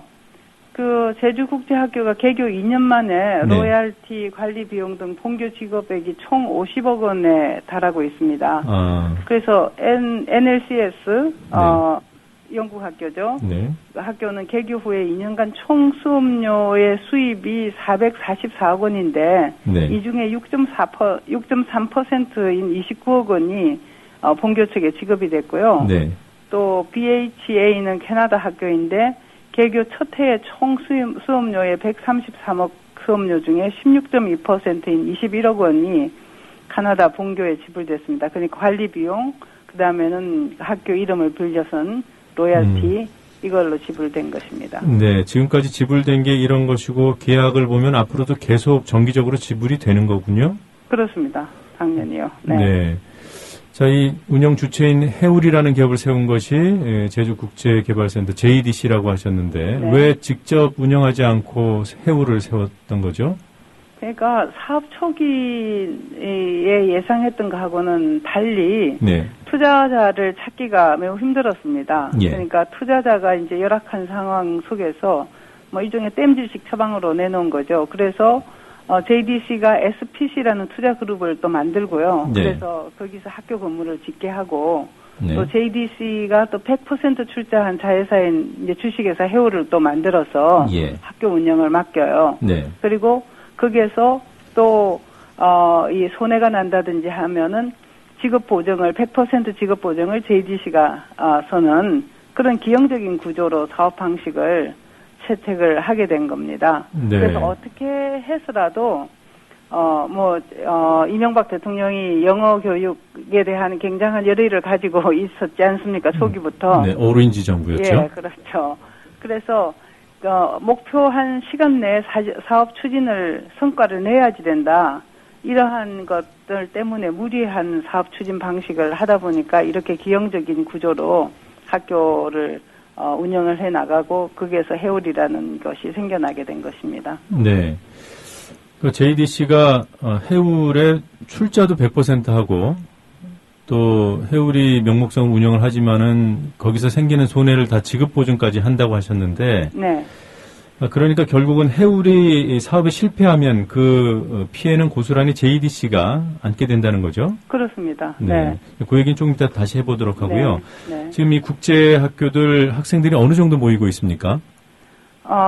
지금 2년이 지났는데 예. 정원의 절반도 채우고 있지를 못합니다. 예. 그래서 그것이 주식회사 해울의 자본이 침식될 정도로 재정을 악화시키는 원인이 된 것이죠. 예.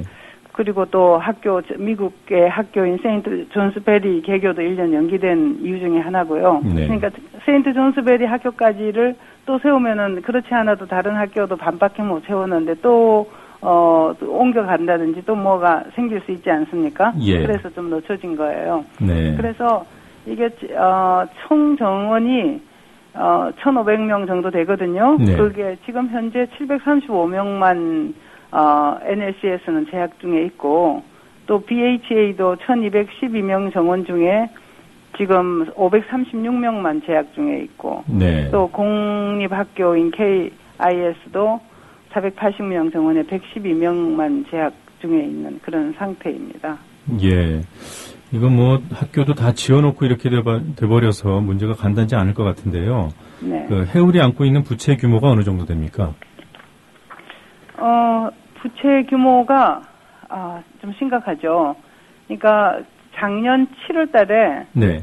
지난 7월달에 국회 예산처가 제주국제학교 운영부인 해울이 설립된 3년 만에 총 자산 부채가 161억 원이나 많아서 완전 자본 잠식 상태라고 지적을 했어요. 그러니까 그 부채가 자본을 잠식하는 상태예요. 예, 자본보다 넘어섰다는 말씀이시죠? 네네. 예. 그리고 그렇기 때문에 부채를 자본 잠식하게 되면은 지금 JDC가 공기업 JDC가 지급 보증을 하도록 계약되어 있지 않습니까? 예. 근데 공기업인 JDC가 지급 보증해야 되는 것이 JDC 전체 자본의 또 70%에 달하고 있어서 예. JDC 자체도 파산하게 될 그러한 채무 위험으로 작용을 하고 있는 현실입니다. 그러니까 해울이 지금 안고 있는 부채가 얼마고 그 중에서 얼마를 JDC가 지급 보증을 서야 되는 겁니까?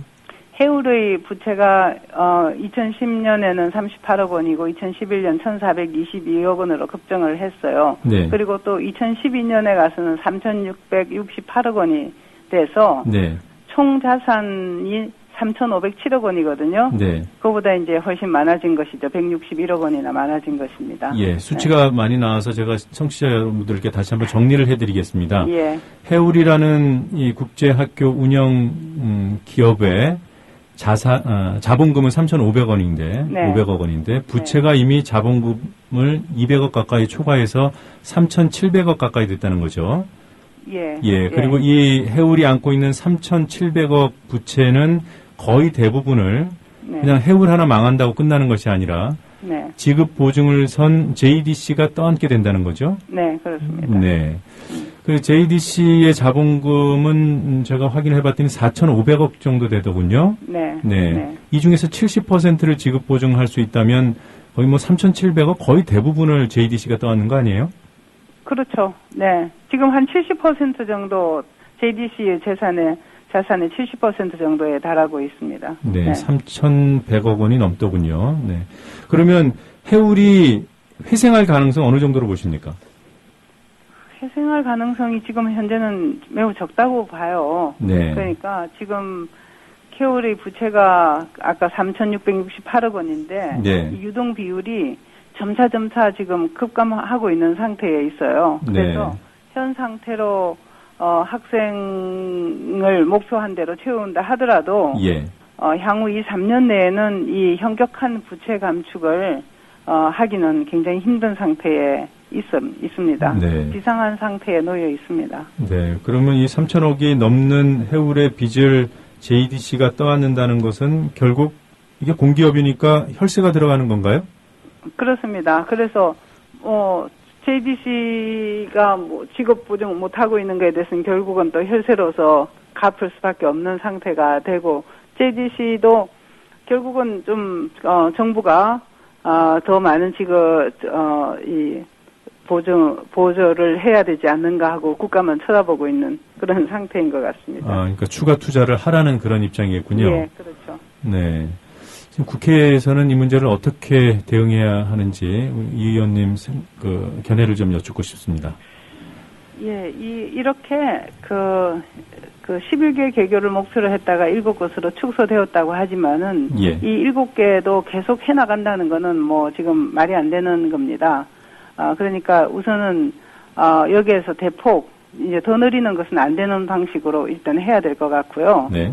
그 다음에는 이 해울이 아까도 지적했듯이 학교 운영과 또 이 학교의 주체 이것이 이원화된 구조로 지금 기형적인 구조로 사업을 진행하고 있는 것이거든요. 예. 이것을 일단은 정상적으로 만드는 것이 필요하다. 그래서 정상적으로 운영을 하려고 하면은 시설 투자와 학교 운영을 분리할 게 아니라 일단 독립된 투자자를 찾아서 네.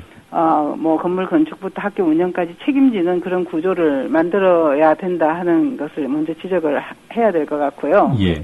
그리고 이제 장기적으로는 그래서 해울법인을 해체하고 본교 또는 국내 재단이나 기업이 학교 재정과 운영을 책임지는 그런 주인 있는 학교로 만들어 나가야지 된다 하는 생각입니다. 그리고 우선 7개로 줄였다고 하지만은 그것은 지금 현재 4개까지로 더 이상 늘리지 않고 가야지 될 것 같습니다. 왜냐하면은 애초에 이 제주에서 국제학교를 세운다고 할 때는 예측을 제주만 국제학교가 생기는 거라고 생각하고 11개, 7개를 했습니다. 예. 그러나 이미 지금 송도 국제학교도 생겨 있고 대구 국제학교도 생겨 있고 앞으로도 또 어떻게 될지 모르는 형편에 놓여 있거든요. 예. 그렇기 때문에 이미 계획돼서 추진된 것까지를 알차게 마무리하는 것 이것이 중요한 것 같습니다. 네. 애초에 수요 예측 자체가 잘못된 것 같고요. 네. 네, 이것을 그저 민간 기업에 넘길 수 있는 거지. 그러니까 아까 주인 있는 학교를 네. 만들어야 된다 그러셨는데 네. 새로운 주인이 나설지도 사실 좀 불분명한 상황 아니겠습니까? 네, 그렇습니다. 이것을 어떤 공적 영역으로 가져오는 것은 어떻게 생각하세요? 공적 영역으로 갖고 올 경우에는 결국은 지금 공립학교가 하나 운영되고 있지 않습니까? 예. 그러니까 그것도 아직까지는 잘 되고 있지는 못합니다. 학생 수를 다 채우지 못하고 있고. 네. 그 다음에는 이제 지금 본교라고 말하는 학교들과 계약이 있거든요. 네. 그러니까 그 계약 기간 동안까지는 이걸 이행을 해야지 되는 또 계약 의무 조건이 있지 않습니까? 그래서 공적인 영역으로 갖고 오는 부분까지를 고민은 해야 되겠습니다만은 네. 4개를 다 공적인 영역으로 갖고 오는 거에는 상당한 한계가 있을 것 같습니다. 네. 그 계약은 몇 년으로 되어 있습니까? 20년 이렇게 되어 있습니다. 20년이요? 예. 네. 자, 조금 전에 말씀하셨던 공립학교, 네. YBM 시사라는 회사가, 위탁 운영하고 있다는 이 학교의 상태는 어느 정도죠? 이 공립학교는 이제 제주도 교육청이 건축비는 투자했고요. 네. 이를 이제 민간인 YBM 시사에 위탁해서 운영하고 있거든요. 네. 그래서 이제 이 로열티와 관리 비용 같은 것은 본교 측과의 이제 계약에 따라 추가 비용이 소요되지 않고 있기 때문에 네.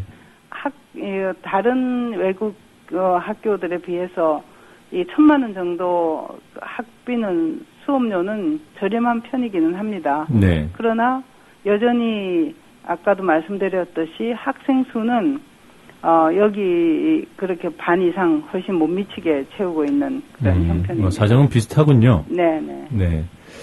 자, 이 제주 국제학교 사업의 문제점들을 쭉 구체적으로 지적을 주셨습니다만 좀 총평해 주시겠습니까? 총평을 하자면 정말 이 국가 공기업이 네.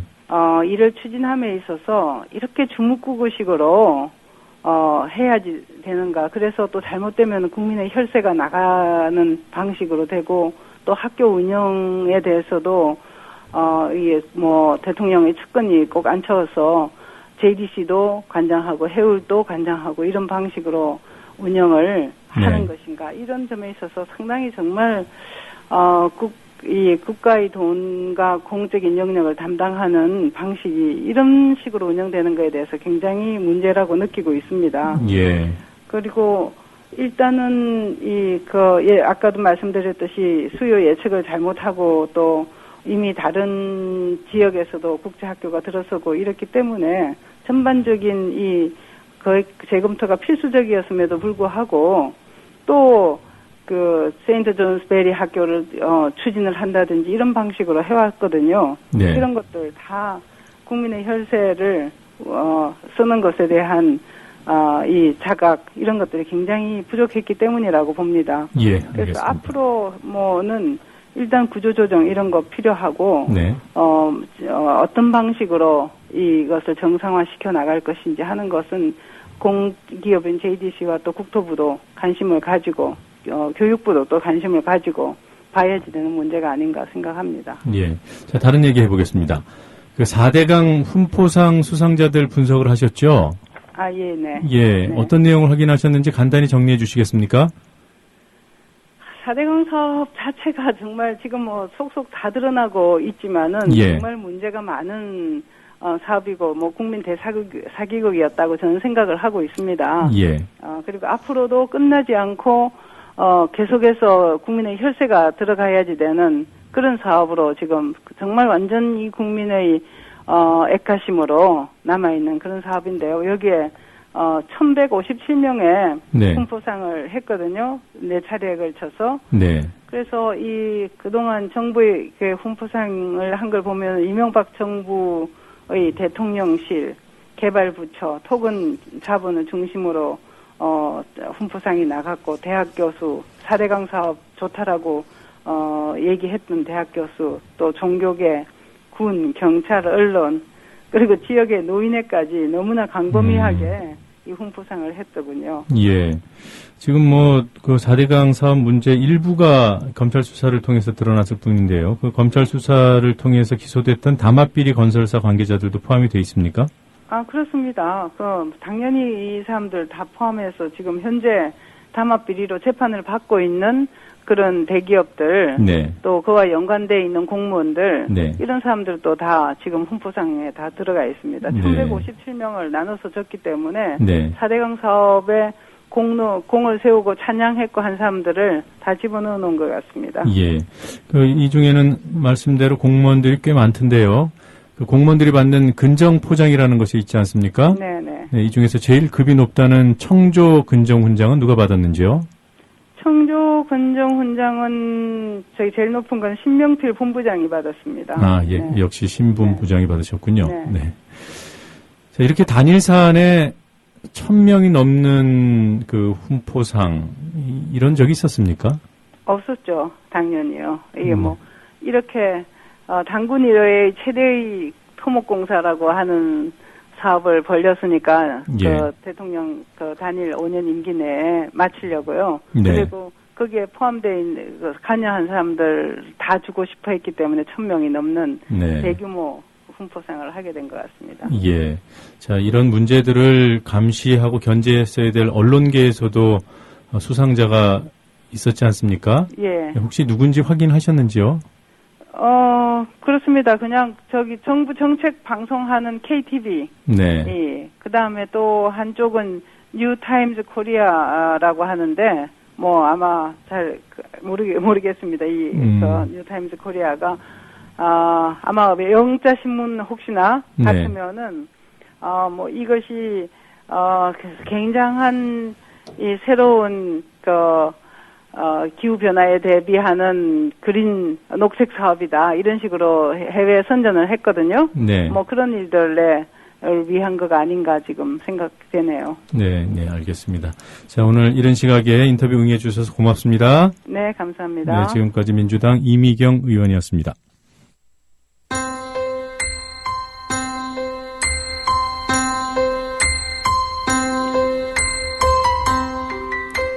이 시간 하늘 풍경입니다. 낮부터 찬바람이 불면서 부쩍 쌀쌀해지겠습니다. 현재 서울 기온 19도인데요. 오늘 낮 기온 21도에 머물겠습니다. 어제보다 5도가량 뚝 떨어져서 쌀쌀하겠습니다. 오늘 출근길 곳곳에서 빗방울이 살짝 떨어지는 곳이 있겠고요. 경기 북부와 영서지방에서 가을비가 조금 오겠습니다.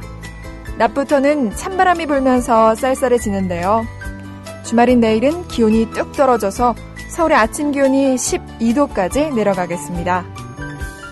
주말 내내 아침 저녁으로는 쌀쌀하겠지만 하늘은 맑아서 가을을 만끽하기 좋겠습니다. 현재 기온은 서울과 대전 19도, 부산 22도 보이고 있습니다. 오늘 낮 기온은 서울 21도, 춘천 20도, 광주 23도, 대구 25도로 어제보다 2도에서 6도가량 뚝 떨어지겠습니다. 현재 서울 기온 19도입니다. 이 시간 하늘 풍경이었습니다.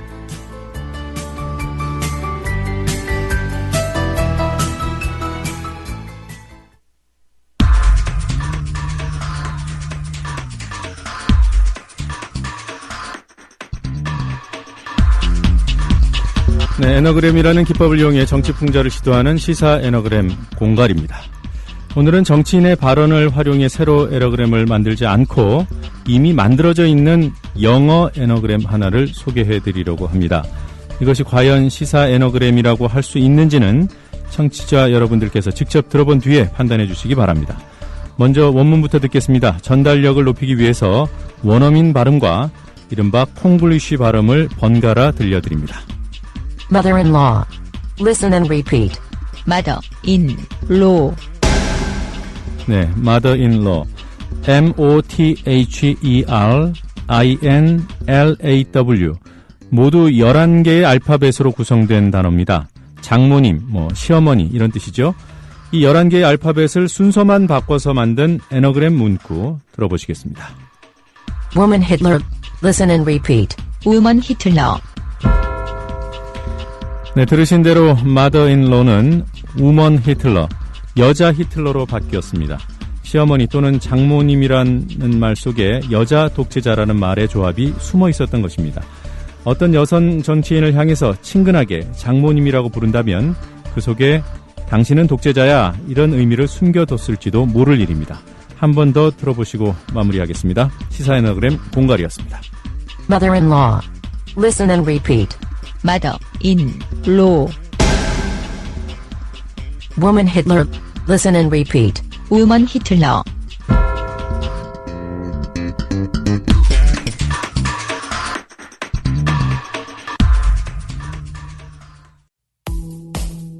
여우처럼 쇼핑하자 폭스마켓. 국내 최저가 판매 나노 금칫솔. 오픈마켓 최저가보다도 더 싸다. 국민의 48%가 살 때까지 단돈 1만 원에 무조건 무료 택배로 드립니다. 치약의 혁명. N47 플라즈마 치약. 기면활성제, 방부제, 사카린을 전혀 사용하지 않았습니다. 일반 치과 판매가보다 무려 70% 저렴하게 드립니다. 국민TV와 함께하는 참 좋은 쇼핑몰 폭스마켓. 문의는 1566-5476. 검색창에 폭스마켓을 입력하세요. 폭스마켓.co.kr.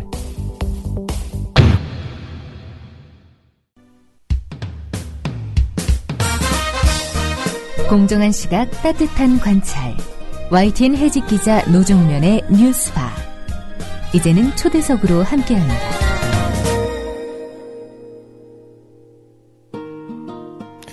(1등) 만들기 교육 풍조에 대해 반성을 요구했던 행복은 성적순이 아니잖아요 라는 말을 기억하십니까?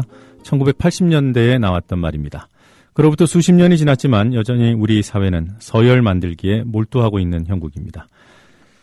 최근 중앙일보가 대학교의 등수를 매겨서 발표했습니다. 삼성이 운영하는 성균관대학교가 서울대 연고대보다 상위에 올랐습니다. 경쟁력으로 포장되는 대학 서열화 평가 문제를 짚어보도록 하겠습니다.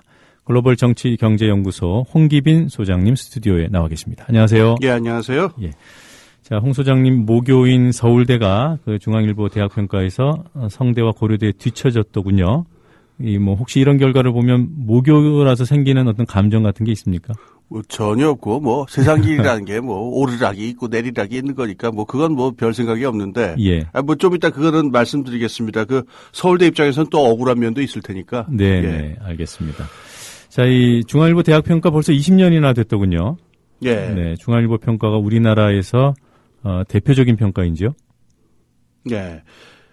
그렇죠. 그런데 이게 영향을 주려면은요, 우리가 대학을 평가하는 목표가 뭐냐, 이걸, 원하는 사람들이 구체적으로 누구냐라고 하면 보통 두 집단이 있죠. 하나는, 고등학교에서 대학 진학을 지도하시고 상담하시는 고3 담임교사들을 비롯한 선생님들이 있고요. 예. 그 다음에는 이제 대학을 졸업한 분들이 취직을 할 적에 기업체라든가 여러 이게 고용주 측에서 인사 측이라고 할까? 요쪽에서 이걸 어느 만큼 반영하느냐, 이게 제일 중요한 문제가 아마 될 것 같은데요. 예.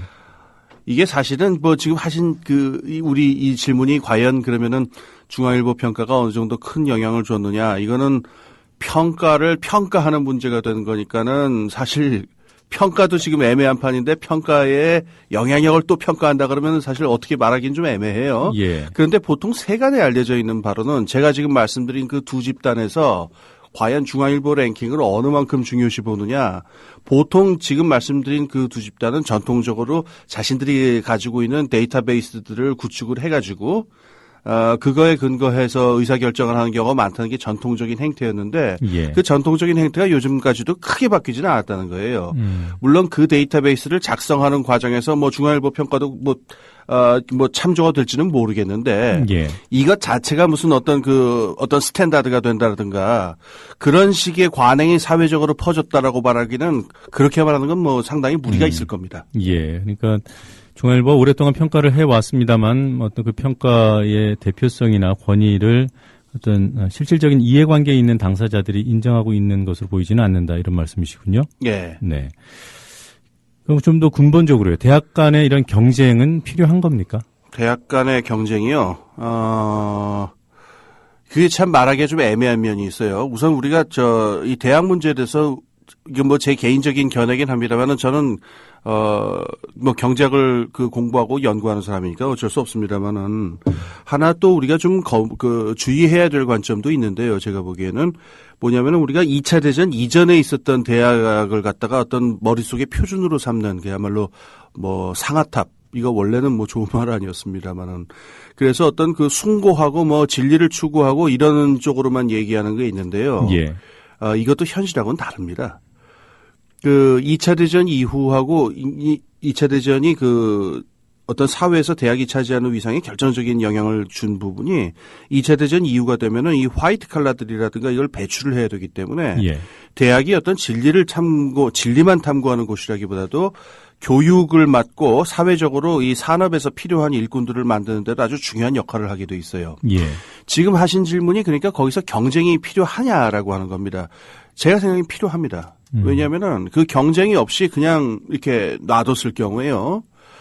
우리가 경쟁이 없었을 때의 부정적인 면도 있어요. 뭐냐면은 우리 사회에서도 익히 나왔던 얘기인데 왜 이런 농담 있죠? 한 번 되기는 굉장히 어려운데 일단 되고 나면 굉장히 편한 직업이 두 개 있다. 아시죠? 교수하고 거지입니다.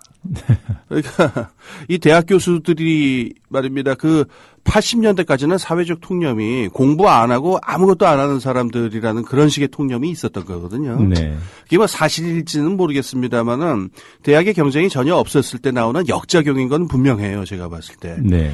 그런데 이 경쟁을 하긴 해야 되는데 여기서 주의할 게 있습니다. 경쟁이라고 하는 게 굉장히 여러 가지 형태가 있는데요. 지금 우리는 경쟁하면은 대부분 이 선착순 달리기 뜀박질하는 것만 자꾸 경쟁으로 생각을 하는데 이 대학 간의 경쟁은 그런 경쟁은 아닙니다. 뭐냐면은 제로섬 경쟁이 아니라는 겁니다. 예. 제로섬 경쟁에서는 뭐냐면은 가령 떡 하나를 놓고 너하고 나하고 경쟁을 하면은 내가 먹으면 너는 굶는 거죠. 예. 대학 서열의 경우에는요, 가령 요번에 성균관가 아주 서열이 올라갔다 중앙일보 평가에서 이렇게 얘기했는데요. 그게 올라간다고 해서 그보다 서울대가 뒤처졌다고 그러죠. 네. 서울대가 나쁜 학교가 됐냐면 그건 아니라는 거예요.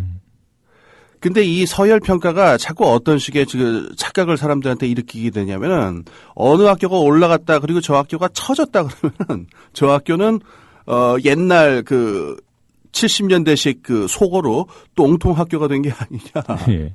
그런 말들을 해요. 네. 이런 식의 제로섬 경쟁은 아닙니다. 그렇기 때문에 이런 식의 랭킹 서열의 평가라는 게 대학들이 우리 대학이 지금 어디쯤 와 있고 뭘 개선해야 되느냐를 갖다가 표준 참고할 수 있는 좋은 자료는 되는데 이게 그렇다고 다른 학교는 나빠졌다라는 식의 아주 그런 살벌한 경쟁을 의미하는 것은 아니다. 그걸 기억할 필요 있을 것 같습니다. 예.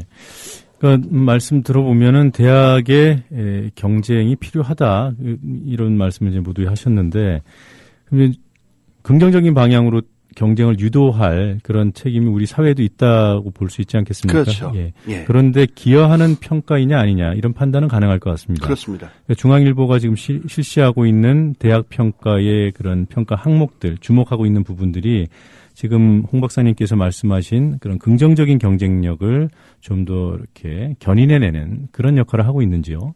네, 이제 그걸 좀 평가를 해봐야 될 텐데요. 저는 좀 당혹스러운 면이 있어요. 뭐냐면은 우리가 보통 이 대학을 평가할 적에 뭘 그러면은 그 내용이 네. 어떤 항목들을 가지고서 랭킹을 매기느냐 그게 문제가 될 텐데요. 지금 중앙일보에서 평가를 할 적에 내놓은 기준이 4가지가 있네요. 첫 번째는 교육 여건 및 재정. 네. 그리고 두 번째는 요거를 좀 약간 좀 구체적으로 얘기를 하자면은 교육 여건 및 재정 이렇게 말하기보다도요. 연구 실적이 일단 30% 정도가 되고요. 예. 졸업생 사회 진출도라는 항목이 있는데 이게 27.5%를 차지를 하네요. 네. 그다음에 교육 여건 이게라고 불리는 게 한 25%를 차지하고요. 네. 그다음에 국제화 지수라고 하는 게 17.5% 이렇게 되어 있습니다. 네. 근데 제가 조금 당혹스러운 게 하나가 뭐냐면요. 대학을 평가할 때 그 변수가 2가지가 있는데 하나는 인풋에 그러니까 투입 요소에 해당하는 게 있고 아웃풋 그러니까 산출 요소에 해당하는 게 있는데 예를 들자면은 지금 연구 실적이라든가 이런 거는 대학에서 좋은 교육이 이루어지기 위한 투입물에 해당을 하죠. 예. 그다음에 아웃풋 그러니까 산출에 해당한 건 뭐냐면은 졸업생 사회 진출도 같은 것. 그래서 어떤 결과가 나왔냐라는 건데 외국에 좀 공신력이 있는 평가 기준에서는요, 압도적으로 이 투입 부분이 많습니다. 이것도 꼭 좋은 것만은 아니에요. 정확한 것만은 아닌데, 투입 부분이 많을 수밖에 없는 이유가, 이 산출 부분은, 평가하기가 굉장히 애매하고요.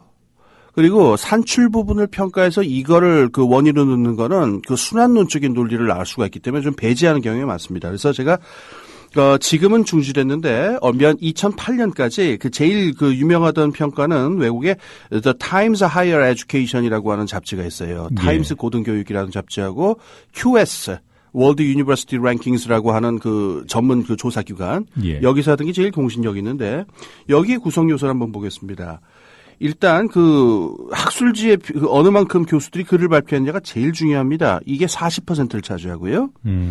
그 다음에 이 졸업생들의 고용주들이 그 학교를 어떻게 평가하느냐도 있는데 요게 이제 아웃풋에 해당하죠. 요건 10%밖에 되질 않습니다. 그 다음에 되는 요소가 국제 학생, 국제적으로 온 교수들에 대한 평가인데 요게 합쳐서 10%고요. 그다음에 교수들하고 학생들이 서로를 평가한 것이 한 20%를 차지하고 해요. 그다음에 어느 만큼 그 나라 그 학교 교수들이 전체 학계에서 그 인정되고 있느냐. 이게 또 한 20% 되고 있네요. 다시 말해서 그런데 여기에 비해서 지금 중앙일보의 이 기준을 보게 되면은 제가 조금 뭐랄까요. 좀 의아스러운 것은 졸업생 사회 진출도라고 하는 게 27.5%를 차지하고 있어요. 예. 굉장히 높습니다. 그 연구 실적과 거의 비슷하네요. 그렇습니다. 거의 똑같죠. 그런데 이걸 어떻게 평가할 거냐라고 하는 굉장히 애매한 문제가 있는데요. 미국에서도 이게 문제가 된 적이 있어요. 왜냐하면 이거를 평가를 하면은 미국의 경우에는 보통 했던 방법이 아까 말씀드린 대로 그 고용주들한테 물어보든가 아니면 고등학교 진학 상담하는 교사들한테 이 학교의 평판에 대해서 설문조사라는 방법을 취했는데 예. 어느 만큼 아느냐라는 거예요. 이 고등학교 진학 상담하는 분들이나 그 고용주 분들이 그 표피적인 인상 이외에 그 학교의 실제 내용이라든가 뭘 가르치는가에 대해서 사실 알 수 있는 방법이라는 게 별로 없거든요. 예. 그래서 외국에서는 이게 문제가 되고 그러는데 지금 여기서는 졸업생 사회 진출도가 27.5% 굉장히 높고 그다음에 이 교육 여건이라고 하는 말도 참 애매한데요. 아까 보니까는 교육 여건이라고 하는 게 그 학교의 재정, 돈이 얼마나 있느냐 같은 것들을 이렇게 물어보는데 예. 이게 참 애매합니다. 왜냐하면은 얼마 전에 사회적으로 문제를 했습니다만은 돈이 많으면 뭐합니까? 그 돈으로 펀드 투자 굴리면은 그건 교육에 아무런 소용이 안 되고 학생들 등록금 걷어가지고 그걸로 교직원 퇴직하신 분들 연금 주는데 쓰고 있다. 예. 이것도 도움이 되질 않아요. 그래서 결국은 이 중앙일보에서 하는 평가를 보게 되면은 인풋이다라고 말할 수 있는 건 한 30%에서 50%밖에 되질 않고 교육 여건도 이게 애매하죠. 이 외국에서 하고 있는 그 평가 기준하고는 상당히 좀 다른 느낌입니다. 네. 예. 지금 이런 뭐 재정이 좀 튼튼하고 이게 학교에 나쁜 것은 아니겠습니다만 이런 부분들이 강조되고 또 사회 진출도 취업률 이런 것들이 비중 있게 평가되는 것이 혹시 이번 중앙일보 평가에서 좀 눈여겨볼 만한 이른바 재벌 대학들의 순위 상승 이것의 어떤 토대가 된 것이라고 볼 수 있겠습니까? 글쎄요. 그거 지금 말씀하신 거를 입증을 하려면은 지난 한 4년간, 지난 한 10년간의 우리나라 대학들의 어떤 그 재정 구조의 변화 같은 추세를 자세히 봐야 되기 때문에. 예. 그거 간단히 말할 수 있는 문제는 아닙니다. 근데 이제 어떤 적이 있을 수 있냐면은 대학을 제가 알고 있는 바로 지금 아까 말씀드린 이 타임스 하이어 에듀케이션 여기 기준이 있고요. 네. 그것 말고 지금 다른 기준이 몇 개 더 있는데 학교의 재정 조건을 갖다가 그 학교 평가에 넣는 경우를 제가 알지는 못해요. 제가 과문해서 그런지도 모르겠는데, 이게 어떻게 그러면은 교육의 질, 연구의 질하고 이게 어떻게 연관이 되는가. 그 학교에 돈이 많다라고 하는 것이. 예. 그야말로 재테크를 하기 위해서 돈이 많을 수도 있는데, 그거에 대해서는 따로 이야기를 할 필요가 있죠. 그거 없이 이걸 가지고 지표를 얘기를 한다. 이건 좀 당혹스럽습니다. 네. 대학 재단의 재정이 어떤 연구 실적을 강화하는 방향으로 투입된다 하더라도 굳이 재정을 따로 평가할 필요가 없겠네요. 연구 실적으로 드러나는 것이 그렇죠. 예, 네. 맞습니다. 예. 자, 이 어떤 평가 방식이라든가 잣대의 문제도 있겠습니다만 왜 굳이 언론사가 이런 평가를 해야 되는지에 대한 의문이 있을 것 같아요. 박사님께서는 어떻게 보십니까? 저도 이게 제일 중요한 문제가 아닐까 싶은데요. 아까 말씀드린 대로 대학의 평가가 필요하긴 합니다. 왜냐하면은 제가 아까 말씀드린 것도 있지만은 거기서 좀 더 구체적으로 보자면은 이 대학을 진학해야 되는 학생들 입장에서 예. 또 어느 대학하고 파트너로 삼아서 산학 협력을 할 것인가 이런 걸 선택해야 되는 기업들 입장에서 예. 정보가 전혀 없는 상황이 되면 대학을 옥석을 가릴 수가 없잖아요. 네. 그리고 이 평가 랭킹을 따지지 않는다 하더라도 세간의 대학의 서열 평가가 또 없는 게 아니잖아요. 예. 그러니까 사실상 이 서열 평가가 반드시 필요하긴 한데요. 지금 말씀드린 이유에서라면 이건 공신력이 있어야 되겠죠. 가장 이상적인 거는 공공기관에서 하는 게 제일 좋습니다. 예. 공공기관에서 누구나 납득할 수 있는 기준들을 명확하게 내걸고 또 그 기준들이 중장기적인 대학의 발전하고 맞아떨어질 수 있는 기준들을 내세워서 그것으로서 말씀드린 학부형이라든가 이런 분들께 정보를 제공하는 게 제일 맞는데 이걸 지금 언론사가 한단 말입니다. 지금 그리고 언론사가 뭐 할 수도 있습니다만은 그때 언론사는 되도록이면은 좀 고등교육하고 관련이 있으면 좋죠. 이 타임스 하이어 에듀케이션이라고 하는데도 그 고등교육 관련된 언론 매체라고 할 수 있는데. 그런데 지금 이게 중앙일보라든가 그다음에 일반적인 그런 종합일간지 같은 데서 이거를 평가하고 들어오게 될 경우에 이 동기가 뭐고 과연 이게 어느 만큼 공신력을 가질 수 있느냐 그건 쟁점이 안 될 수가 없습니다. 예. 중앙일보 말고 또 있어요? 지금 들리기로는 조선일보가 그 2008년부터 아시아 범위로 대학 평가를 시작했다는 얘기가 있고 경향신문도 지금 그 장기적인 어떤 대학의 그 지속 가능 지수라고 아마 그분들은 그러시던데 이런 평가를 하다고 시작한 걸로 알고 있습니다. 네. 그러니까 언론사가 문제가 되는 것이 뭐 굳이 그러니까 반드시 공공 영역에서만 평가를 해야 되는 것은 아니지만 최소한 이해관계는 없어야 된다. 그러니까 전문성이 있으면 더 좋겠지만 최소한 이해관계는 없어야 된다. 이런 의미 아닐까요? 그렇습니다. 지금 말씀하신 거에 뭐 직결된 문제가 사실은 광고라든가 여러 가지 부대 사업 문제가 있는데요. 우리가 지금 21세기 현대 산업사회에서 대학이 차지하는 위치에 대해서 환상을 갖지 말아야 하는데 그 19세기식 상아탑이 아닙니다.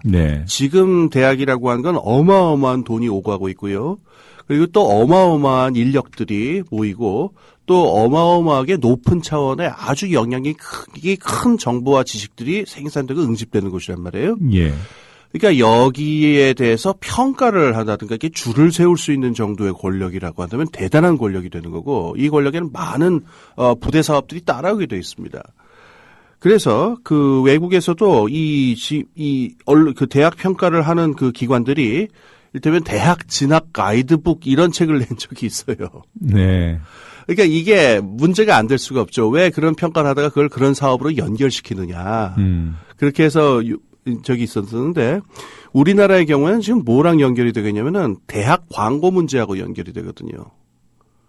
대학교들이 뭐 많이 보셨겠지만은 자기 대학의 어떤 그 평판이나 위신을 올리기 위해서 광고를 하게 되는데 언론사에서 대학 평가를 하게 되면은 그 광고를 어느 언론사로 할 것이냐라고 하는 게 연결이 되게 되겠죠. 그래서 실제로 이제 2011년, 12년 이럴 적에 몇 군데 그 언론기관에서 그 대학에 나온 광고 수를 조사를 해본 적이 있었는데 지금 중앙일보가 한 20년간 이걸 해왔다고 했잖아요. 근데 이제 그 동아일보 같은 경우에는 전혀 이 대학 평가 근처로 오지는 않았는데 그 나온 광고 수를 비교를 하니까 그 입시 기간이었었습니다. 동아일보는 한 30건 정도였는데 반해서 중앙일보의 경우에는 50건 가까이 됐던 걸로 나와 있어요. 그러니까 이거는 하나의 비교의 지표입니다만은 대학들 입장에서는 여기 이 학교에서 이 신문에서 좋은 평가를 받으려면은 같은 값이면은 여기다 광고를 내야 된다 이런 압력을 받지 않을 수가 없게 되겠죠. 일단 일이 이렇게 되기 시작하면은 과연 이런 평가가 도대체 무슨 의미가 있는 거냐라고 하는 어려운 문제가 나오게 됩니다. 그 조금 전에 말씀해 주셨던 이 조사 결과는 아까 시점이 언제라고 하셨죠? 그거는 그 횟수를 센 거예요. 그거는 2012년 시사인 종합주간지죠. 시사인에서 했던 발표를 알고 있습니다. 자, 뭐 요즘 대학생들이 너무 과거에 비해서 이기적으로 변했다. 그리고 뭐 학점의 노예다 뭐 이런 얘기까지 나오고요. 또 과거 사회 고민을 할 수 있었던 어떤 계기라면 뭐 학생운동 이런 분위기도 있었는데 학생운동은 완전히 퇴조된 상황이고 이런 대학 캠퍼스의 변화가 대학에 대한 평가와 좀 연관이 있다고 보십니까? 그것도 뭐 아까 말씀하신 대로 그 평가를 넘어서서 평가를 지금 인과관계가 굉장히 좀 추적하기 모호하니까 이게 제가 그걸 뭐 이렇다라고 말할 수 있는 부분은 아니겠죠. 근데 제가 그 얘기는 조금 이따 지금 말씀드리고 아까 하던 말씀에서 조금만 하나만 더 지적하고 넘어갈 게 있습니다. 뭐냐면은 초두에 그 서울대학교 문제를 제가 말씀을 드렸는데요. 대학 총장 지금 이 중앙일보라든가 우리나라 언론사들이 하고 있는 대학 평가가 문제가 많다라고 하는 걸 아주 단적으로 드러나는 거는요. 대학 총장들이 이거를 거부하는 경우가 많습니다. 이게 아마 움직일 수 없는 적이 아닐까 싶은데요. 작년의 경우에는 그 전국 대학 총장 차원에서 지금 이 언론사들이 하고 있는 이 대학 평가가 너무나 큰 문제가 있다라고 하는 성명을 발표한 적이 있었고요. 예. 그다음에 서울대학교의 경우에는 제가 알기로 2011년부터인데요. 중앙일보가 행하는 그 그 대학 랭킹 조사에는 참여하지 않겠다라는 입장입니다. 그래서 이거를 할 적에는 그 중앙일보에서 대학마다 그 필요한 자료를 요구하면은 예. 대학이 거기에 응해서 정보를 그 제공하는 형태인데 2011년부터 서울대학교는 여기 응하지 않고 있습니다. 그럼 최근에 이루어진 조사는 일방적인 조사에 따른 일방적인 겁니다. 평가였네요. 그래서 네. 예, 서울대학교 측에서는 그래서 이번에 맞으면 본인들이 다른 학교들보다 뒤처졌다라는 얘기 나오니까 뭐 안팎으로 말들이 많을 거 아니에요. 예. 저야 뭐 먹고 살기 바쁜 사람이니까 전혀 관심 없는데 뭐 좀 여유가 있는 분들은 굉장히 화가 나신 분들이 많을 거예요. 졸업생들 중에. 예. 그런 얘기를 들으니까는 이분들이 뭐 대응을 해야 되는 게 아니야. 서울대학교 쪽에서. 그런데 서울대학교 쪽에서 대응은 하진 않고 본인들은 그 아까 말한 그 외국에서 행하고 있는 그 대학 평가 몇 개에만 그 참가를 하고 이 국내 언론사는 일체 참여하지 않겠다라는 입장이었었어요. 네. 지금 이것 말고도 지금 서울에 있는 몇 개 대학 총장들이 간담회 형태로 모여서 지금 있는 언론사 그 랭킹 조사에 대해서 그 반대 입장을 표명한 적이 한두어 번 더 있었는데 네. 경우는 다 똑같습니다. 이게 언론사들이 무언의 압력을 행사하고 있는 것이다. 대학에 대해서. 예. 그리고 공신력에 대해서 믿을 수 없기 때문에 우린 이것에 대해서 심각한 문제가 있다고 생각한다라는 총장님들 차원 내에서의 문제 제기였다는 거 기억할 필요가 있습니다. 예. 자, 이런 반발이 조금 더 강해질 수도 있겠어요. 이번에 또 서울대학교 순위가 떨어졌으니까 서울대학교의 반발 기류가 좀 더 강해질 수도 있을 것 같고요. 그러니까 이번에 그 서울대학교 같은 경우에는 자꾸 뭐 대학교 이름 불러갖고 저도 좀 찜찜합니다만은 우리나라 대학 사회에서 이제 제일 좀 그 국립대고 그러다 보니까 좀 기둥이 되는 학교 아니겠습니까? 그러니까 여기서 응하지 않겠다고 해서 랭킹에서 빼버리게 되면은 이 랭킹 조사 전체가 우스워진단 말입니다. 예. 그러니까는 일단 공개돼 있는 정보 가지고서 아마 그 하나의 그야말로 벤치마크 같은 형태로 아마 느끼는 모양인데 이런 식으로 만약에 대학들이 빠져나가거나 이렇게 되게 되면은 우리나라 언론사들이 하는 랭킹 조사 무슨 의미가 있느냐 이런 얘기 나올 수가 있겠죠. 예.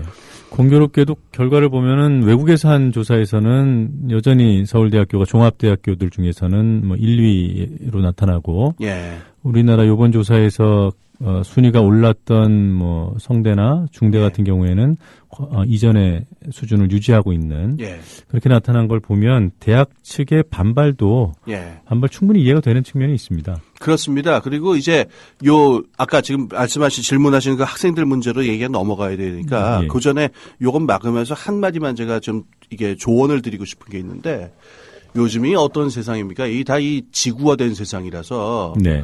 전 세계 대학 평가 랭킹을 아주 손쉽게 구해볼 수가 있습니다. 예. 아시아 차원에서도 구해볼 수 있고 전 세계 차원에서도 구할 수 있고 그래서 지금 말씀하신 대로 우리나라 대학들의 아주 그 상위에 있는 대학들 같은 경우에는 그 전 세계 랭킹 그거 안에서 다 확인할 수가 있거든요. 예.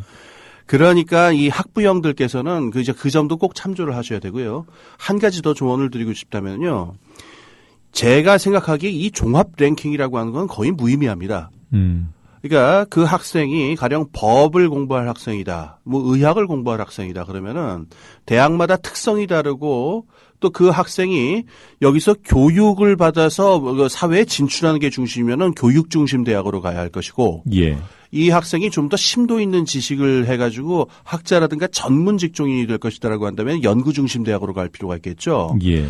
여러 가지를 다 고려를 해야 되기 때문에 어떤 정보가 필요하냐면요. 그 경제학에서는 disaggregate이라고 합니다만은 합계되지 않은 학과별 또 그 단대별 정보 같은 게 훨씬 더 중요합니다. 예. 그래서 이것도 오늘날 많이 공개되어 있는 정보들이 많으니까 그런 것들을 가지고서 평가를 하시는 게 좋죠. 이렇게 다 합쳐놓고 랭킹 몇이다라고 하는 건요. 정말 너무 정보가 없을 때 그냥 어쩔 수 없이 하는 그런 정도에 불과하니까 이 종합 랭킹에 너무 의존하지 마십시오. 이를테면 이게 뭐랑 비슷하냐면은 100점짜리 신랑감이다라는 말이랑 비슷하거든요. 세상에 그런 게 어디 있습니까? 예. 네, 청취자 여러분들 참고하시기 바랍니다. 자, 아까 질문으로 돌아가서 이런 대학 평가와 캠퍼스 문화의 변화 상관관계가 있는지요? 예. 아까 말씀드린 대로 인과관계까지는 제가 모르겠는데 예. 굉장히 주목할 만한 현상이 하나 나타난 게 있어요. 뭐냐면은 이거 오래됐죠? 한 5, 6년 전부터 그 인터넷상에서 해당 학교 학생들끼리 랭킹을 놓고 갑론을박하고 치고받고 하는 그 논쟁하는 거 우리 볼 수 있죠. 예. 그러니까 제가 뭐 대학 이름 거명할 수는 없습니다만 왜 세간의 대학 랭킹하고 그 발표된 랭킹하고 좀 애매하게 충돌되는 지점에 있는 대학교 학생들 같은 경우에는 좀 거의 눈에 쌍심지를 돋우다시피 하면서 서로 막 치고받는 경우 볼 수 있습니다. 예. 근데 저는 이 행태를 어떻게 생각하냐면요. 아까 지금 이 대학 학생 운동이 퇴조하고 개인주의가 된 게 아니냐 이렇게 말씀하셨는데 저는 이거 개인주의보다 훨씬 더 퇴행한 거라고 생각해요. 제가 보기 이거는 그 옛날에 부족사회 단계로 퇴행한 겁니다. 네. 개인주의라고 한다면 말이에요. 내가 어느 대학을 나왔든 간에 자기 자신에게 자신이 있고 자기 자신의 능력과 지식을 반점으로 자기를 척도로 세상을 판단하는 게 개인주의 아니겠습니까? 예. 그런데 대학 랭킹이 자기 출신 대학 랭킹이 올라가면은 자기가 있어 보이는 건 아니잖아요. 그런데 그렇게 생각을 하고 그 랭킹에 목숨을 걸고 이렇게 얘기를 하게 된다면은 이건 보수화의 정도가 굉장히 심해가지고 사실은 제가 보기에는 사회적 지능이 퇴행한 것에 가깝다고 저는 생각이 돼요. 되게 안타까운 일인데 어쨌든 이게 현실적으로 벌어지고 있는 건 맞단 말이에요. 근데 다른 도리가 없습니다. 이게 세상 어느 부분이든 간에 막 이렇게 등수, 숫자를 내세워가지고 쭉 줄을 세우다 보면은 줄 서는 사람들끼리 그 초등학생을 방불케 하는 아주 유치한 싸움을 하게 되는 건 필연적인 거니까. 예. 학생들이 더 넓은 문제, 더 큰 문제들을 고민해야 될 나이에 지금 이런 초등학생스러운 이런 문제를 가지고 싸우게 되면은 이게 역작용을 낳는다. 그건 뭐 부인할 수 없는 일이겠죠. 예. 자, 홍기민 소장님 나오신 김에 다른 경제 현안들 몇 가지 여쭤보겠습니다. 최근에 복지 예산 논쟁이 있지 않았습니까? 뭐 공약 후퇴다, 파기다 이런 논쟁도 여야 간에 치열하게 전개가 됐고요. 최근에 이 복지 예산을 둘러싼 문제들 어떻게 바라보십니까? 굉장히 저는 좀 어둡게 바라보고 있는데요.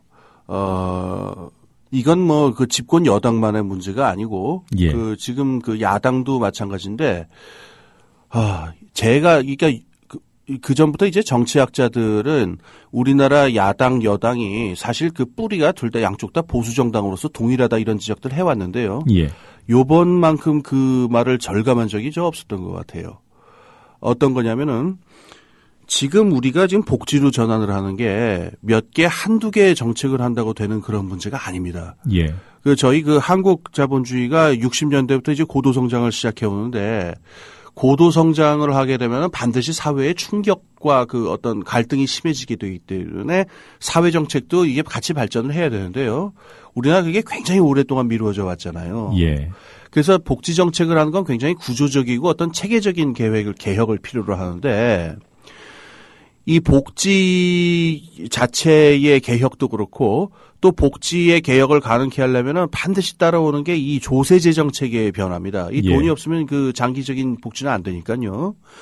근데 이 두 문제를 제가 말씀만 드린 대로 하려면은 굉장히 장기적이면서도 종합적인 포괄적 계획이 있어야 되는데 지금 집권 여당이든 아니면 야당이든 간에 그런 장기적이고 종합적인 계획을 가지고 그것에 입각해서 어떤 복지에 대한 이야기, 조세 재정의 개혁에 대한 이야기를 하는 정당은 없다라고 하는 그런 느낌을 제가 받아요. 예. 다시 말해서 어느 정당이든 간에 체계적인 복지 국가로의 전환을 고민하는 정당은 현 시점까지는 없다. 이런 자꾸 느낌이 드니까 굉장히 좀 절망적입니다. 네. 기대가 우리 너무 크면 얘기할 게 좀 부족해져서 기대를 좀 낮추고 예를 들어서 뭐 부자 감세 철회 이런 주장이 있잖아요. 그것이 지금 말씀하시는 이제 복지국가로 가는데 도움이 되겠습니까? 그거 당연히 도움이 되죠. 그리고 죄송합니다. 이 부자 감세 문제를 우리가 얘기를 하려면은 그 부자 감세가 왜 정당화됐는가에 대한 얘기부터 이제 해야 되거든요. 예. 그 잘 아시겠지만은 그 영어로 왜 트리클 다운, 우리말로 낙수 효과라고 하죠. 경제를 살리려면은 고소득층의 그 세금 소득세를 감면해 줘야 된다라고 하는 논리입니다. 그 세금이 세면은 그 돈이 많은 분들이 돈을 번다 하더라도 그게 세금으로 다 나가니까 그 돈을 벌고자 하는 의욕도 감퇴될 뿐만 아니라 투자할 돈도 없어진다는 거예요. 그러니까 부자들이 더 많이 투자를 해서 경제를 살아갈 수 있도록 세금을 깎아줘야 된다는 논리인데요. 이걸 이제 낙수효과라고 하잖아요. 이게 다 좋습니다. 이게 다 탄탄한 논리인데 제일 중요한 문제는 현실적으로 그런 효과가 존재하냐는 겁니다. 다시 말해서 세금을 깎아주면 정말로 경제가 살아난 적이 있느냐. 그런 식의 효과가 현실로 존재하냐는 건데 그게 실제로 존재한다는 소식은 나온 적이 없습니다. 네. 그리고 재작년에 그 미국 의회에서 60년 동안 미국의 그 GDP 성장률하고 미국의 그 최고소득세하고의 그 인과관계를 갖다가 그 통계적으로 조사한 적이 있어요. 이거는 그 사실 제가 말은 쉽습니다만은 실질적으로는 굉장히 기술적으로 까다로운 부분인데 미국 의회에서 제일 조사를 잘 풍부하게 한 셈이겠죠. 상관관계는 없다고 나온 겁니다. 예. 그러면은 지금 사람들이 흔히 말하는 부자 감세를 한다고 해서 경제가 살아나는 게 아니다라고 한다면은 부자 감세는 어떤 효과만 나느냐? 소득 분배를 불평등 쪽으로 왜곡하는 효과만 갖게 됩니다. 그래서 그 부자 감세의 어떤 그 경제학적인 근거가 지금 근본적으로 의문에 처하게 된 만큼 그리고 복지를 하려다 보면 세원이 필요한 건 너무 당연하잖아요. 예. 부자 감세라는 기준은 당연히 근본적으로 생각해 볼 재검토해야 될 필요가 있는 거죠. 네. 뭐 단기적으로 부자 감세를 철회하면 예. 재정 문제가 해결되겠습니까? 아닙니다. 그것만 가지고는 부족합니다. 제가 지금 말씀드린 대로 제가 그래서 보수 야당을 아까 제가 그 싸잡아서 그 우리나라 야당을 싸잡아서 제가 아까 이렇게 막 비판을 했습니다만은 예. 제일 답답한 지점은 저겁니다. 그 세금 폭탄이라는 말을 썼어요. 우리나라 예. 민주당이. 그건 정말 복지를 고민하는 정당이라면 쓰면 안 되는 말인데. 예. 부자들이 세금을 더 지금 부자 감세의 기조를 바꾸는 건 맞는데 우리나라 지금 세금 그 조세 부담률도 그렇고 조세 구조가 국민들의 많은 부분이 세금을 안 내게 돼 있어요. 그러니까 우리나라 이 봉급 소득자, 월급 소득자하고 자영업자들의 경우에는요. 반이나 3분의 1 정도는 세금을 한 푼도 내지 않고 있어요. 그러니까 중산층 이상의 그 조세 부담층이 지금 집중이 돼 있는데 이거는 도저히 계속 유지될 수 있는 구조가 아니라서 예. 부자 증세도 이루어져야 합니다만은 장기적으로는 보편 증세가 필요합니다. 그러니까 이 국민들 입장에서도 이 복지 혜택만 받을 것이 아니라 받을 만큼 자기들도 낼 준비를 하면서 더 많이 내고 많이 받자라는 주인의식을 가져야 되는데 이거를 갖다가 그 야당 쪽에서 세금 폭탄이다라는 식으로 중산층들이 그 세금을 더 낼 수 있다는 가능성에 대해서 열어놔야 되는데 이 얘기를 한다면 이건 굉장히 문제가 있는 거죠. 그러면서 뭐라고 했냐면은 부자 증세를 먼저 해야 보편 증세가 가능하다 이런 식으로 얘기를 했는데 제가 알기로 어느 나라도 그런 순서로 증세를 한 나라는 없어요. 선진국 중에. 물론 우리가 그 어떤 이 누진세의 그 원칙을 지켜야 되니까 부자들이 더 많이 내야 되는 건 당연히 맞습니다만은 예. 세금 내는 것 자체에 대해서 그렇게 자꾸 이렇게 그 몸살이는 태도를 갖다가 그 정당이 가진다는 거는 이 복지국가의 전환에 제가 보기엔 도움이 되는 건 아닙니다. 적어도 지금 정치 환경에서 뭐 불과 몇 년 전부터 부자 감세가 이루어졌기 때문에 최소한 그 정도는 제자리로 찾아놓고 예. 그다음에 전반적인 증세를 논의해야 되는 거 아니냐 이런 인식들은 존재하지 않습니까? 그거는 그렇죠. 그건 존재하죠. 제가 근데 제 생각엔 그거는 동의할 수 있는 부분도 있고 없는 부분도 있는데요. 예. 동의할 수 없는 부분은 아까 말씀드린 대로 증세라는 게 그렇게 뭐부터 하고 나중에 하고 이런 식으로 되는 게 아니고 조세 재정 체계 전체를 갖다가 손볼 적에 큰 방향으로 갈 적에 함께 가는 거니까. 함께 간다. 예. 네. 그런 식으로 조건을 걸기 시작하면은 끝까지 아무 일도 벌어지지 않을 거예요. 예. 뭐 한꺼번에 계획을 세워서 같이 간다는 건 이해가 됩니다. 예, 예. 근데 예를 들어서 부자 감세 정책은 기존을 그대로 유지하면서 증세를 가게 되면 예. 그건 있을 수 없죠. 그건 있을 수 없죠. 예. 알겠습니다. 아무래도 그 조세에 대한 거부감 뭐 이런 것들은 전반적인 경제 환경에 대한 우리 국민들의 평가하고 맞물려 있을 것 같아요. 조세 저항 심리라는 것이. 예. 박근혜 정부가 출범하면서 경제 민주화 공약을 대대적으로 앞세웠고 그걸 하겠다고 수차례 약속을 했는데 또 일부에서는 뭐 거의 다 후퇴한 거 아니냐 이렇게 평가를 하기도 합니다. 예. 홍 박사님께서는 어떻게 평가하십니까? 그건 굉장히 비판받아 마땅한 지점이죠. 이 공약에 대해서 집권한 지 1년도 안 돼가지고 공약에 대해서 근본적인 이런 큰 논쟁이 있다는 것 자체는 이게 그 비판받아 마땅한 점이라는 점은 의문의 여지는 없는데요. 예. 한 가지 우리가 좀 인식을 확대할 일이 있습니다. 우리가 지금 조세 저항의 근본은 뭐가 있냐면은 우리나라 국가에 대한 불신이 있거든요. 예. 국가에 대한 불신은 그 박근혜 정부에서 생겨난 건 아닙니다. 이건 굉장히 역사가 오래됩니다. 뭐 어떤 분은 일제시대까지 뭐 가져가기도 하는데요. 이 국가에 대한 불신이 뭐랑 연결이 되면은 사회적 자본에서 사회적 신뢰하고 연결이 되거든요.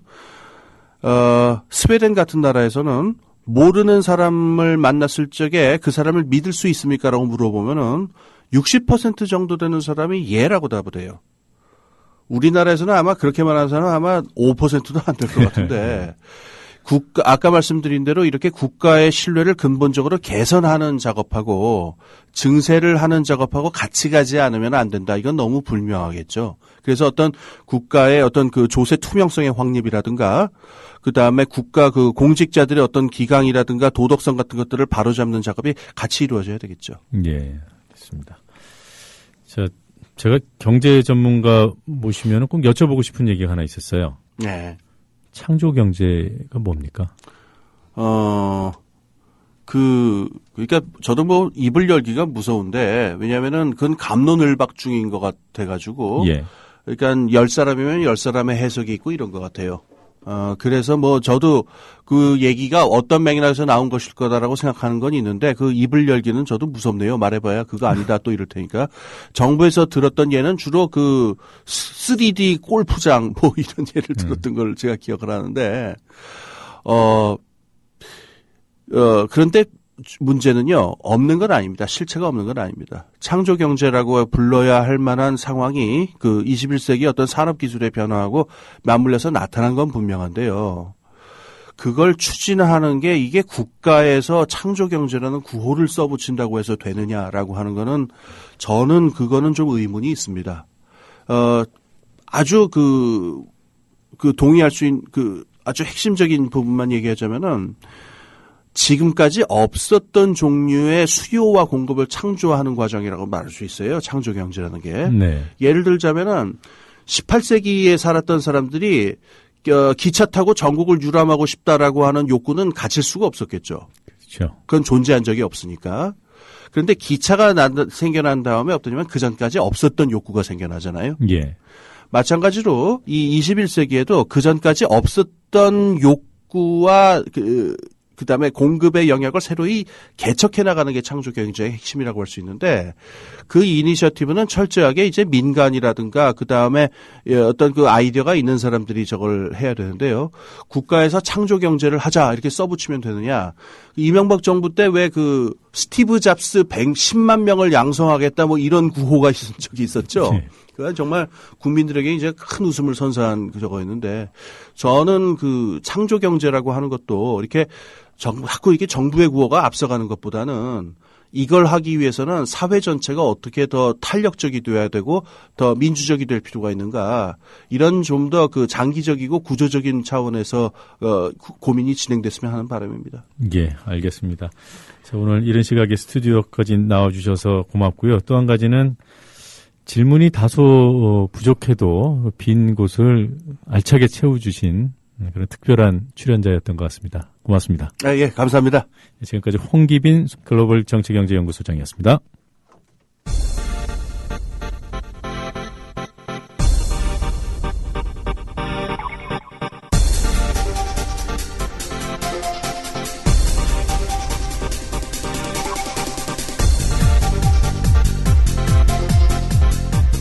네, 퀴즈 정답 알아보겠습니다. 제11회 세계 사형 폐지의 날이 어제였죠. 국회에서 열린 사형제 폐지 촉구 기자회견에서 밝힌 말입니다. 유인태 의원도 사형수 출신인데요. 무슨 사건 때문에 사형 선고를 받았을까요? 정답은 1번 민청학년 사건이었습니다. 네, 뉴스바 이번 주 순서도 모두 마칠 시간이 됐습니다. 저는 다음 주 월요일에 찾아오겠습니다. 뉴스바 바텐더 노종면은 물러갑니다. 고맙습니다.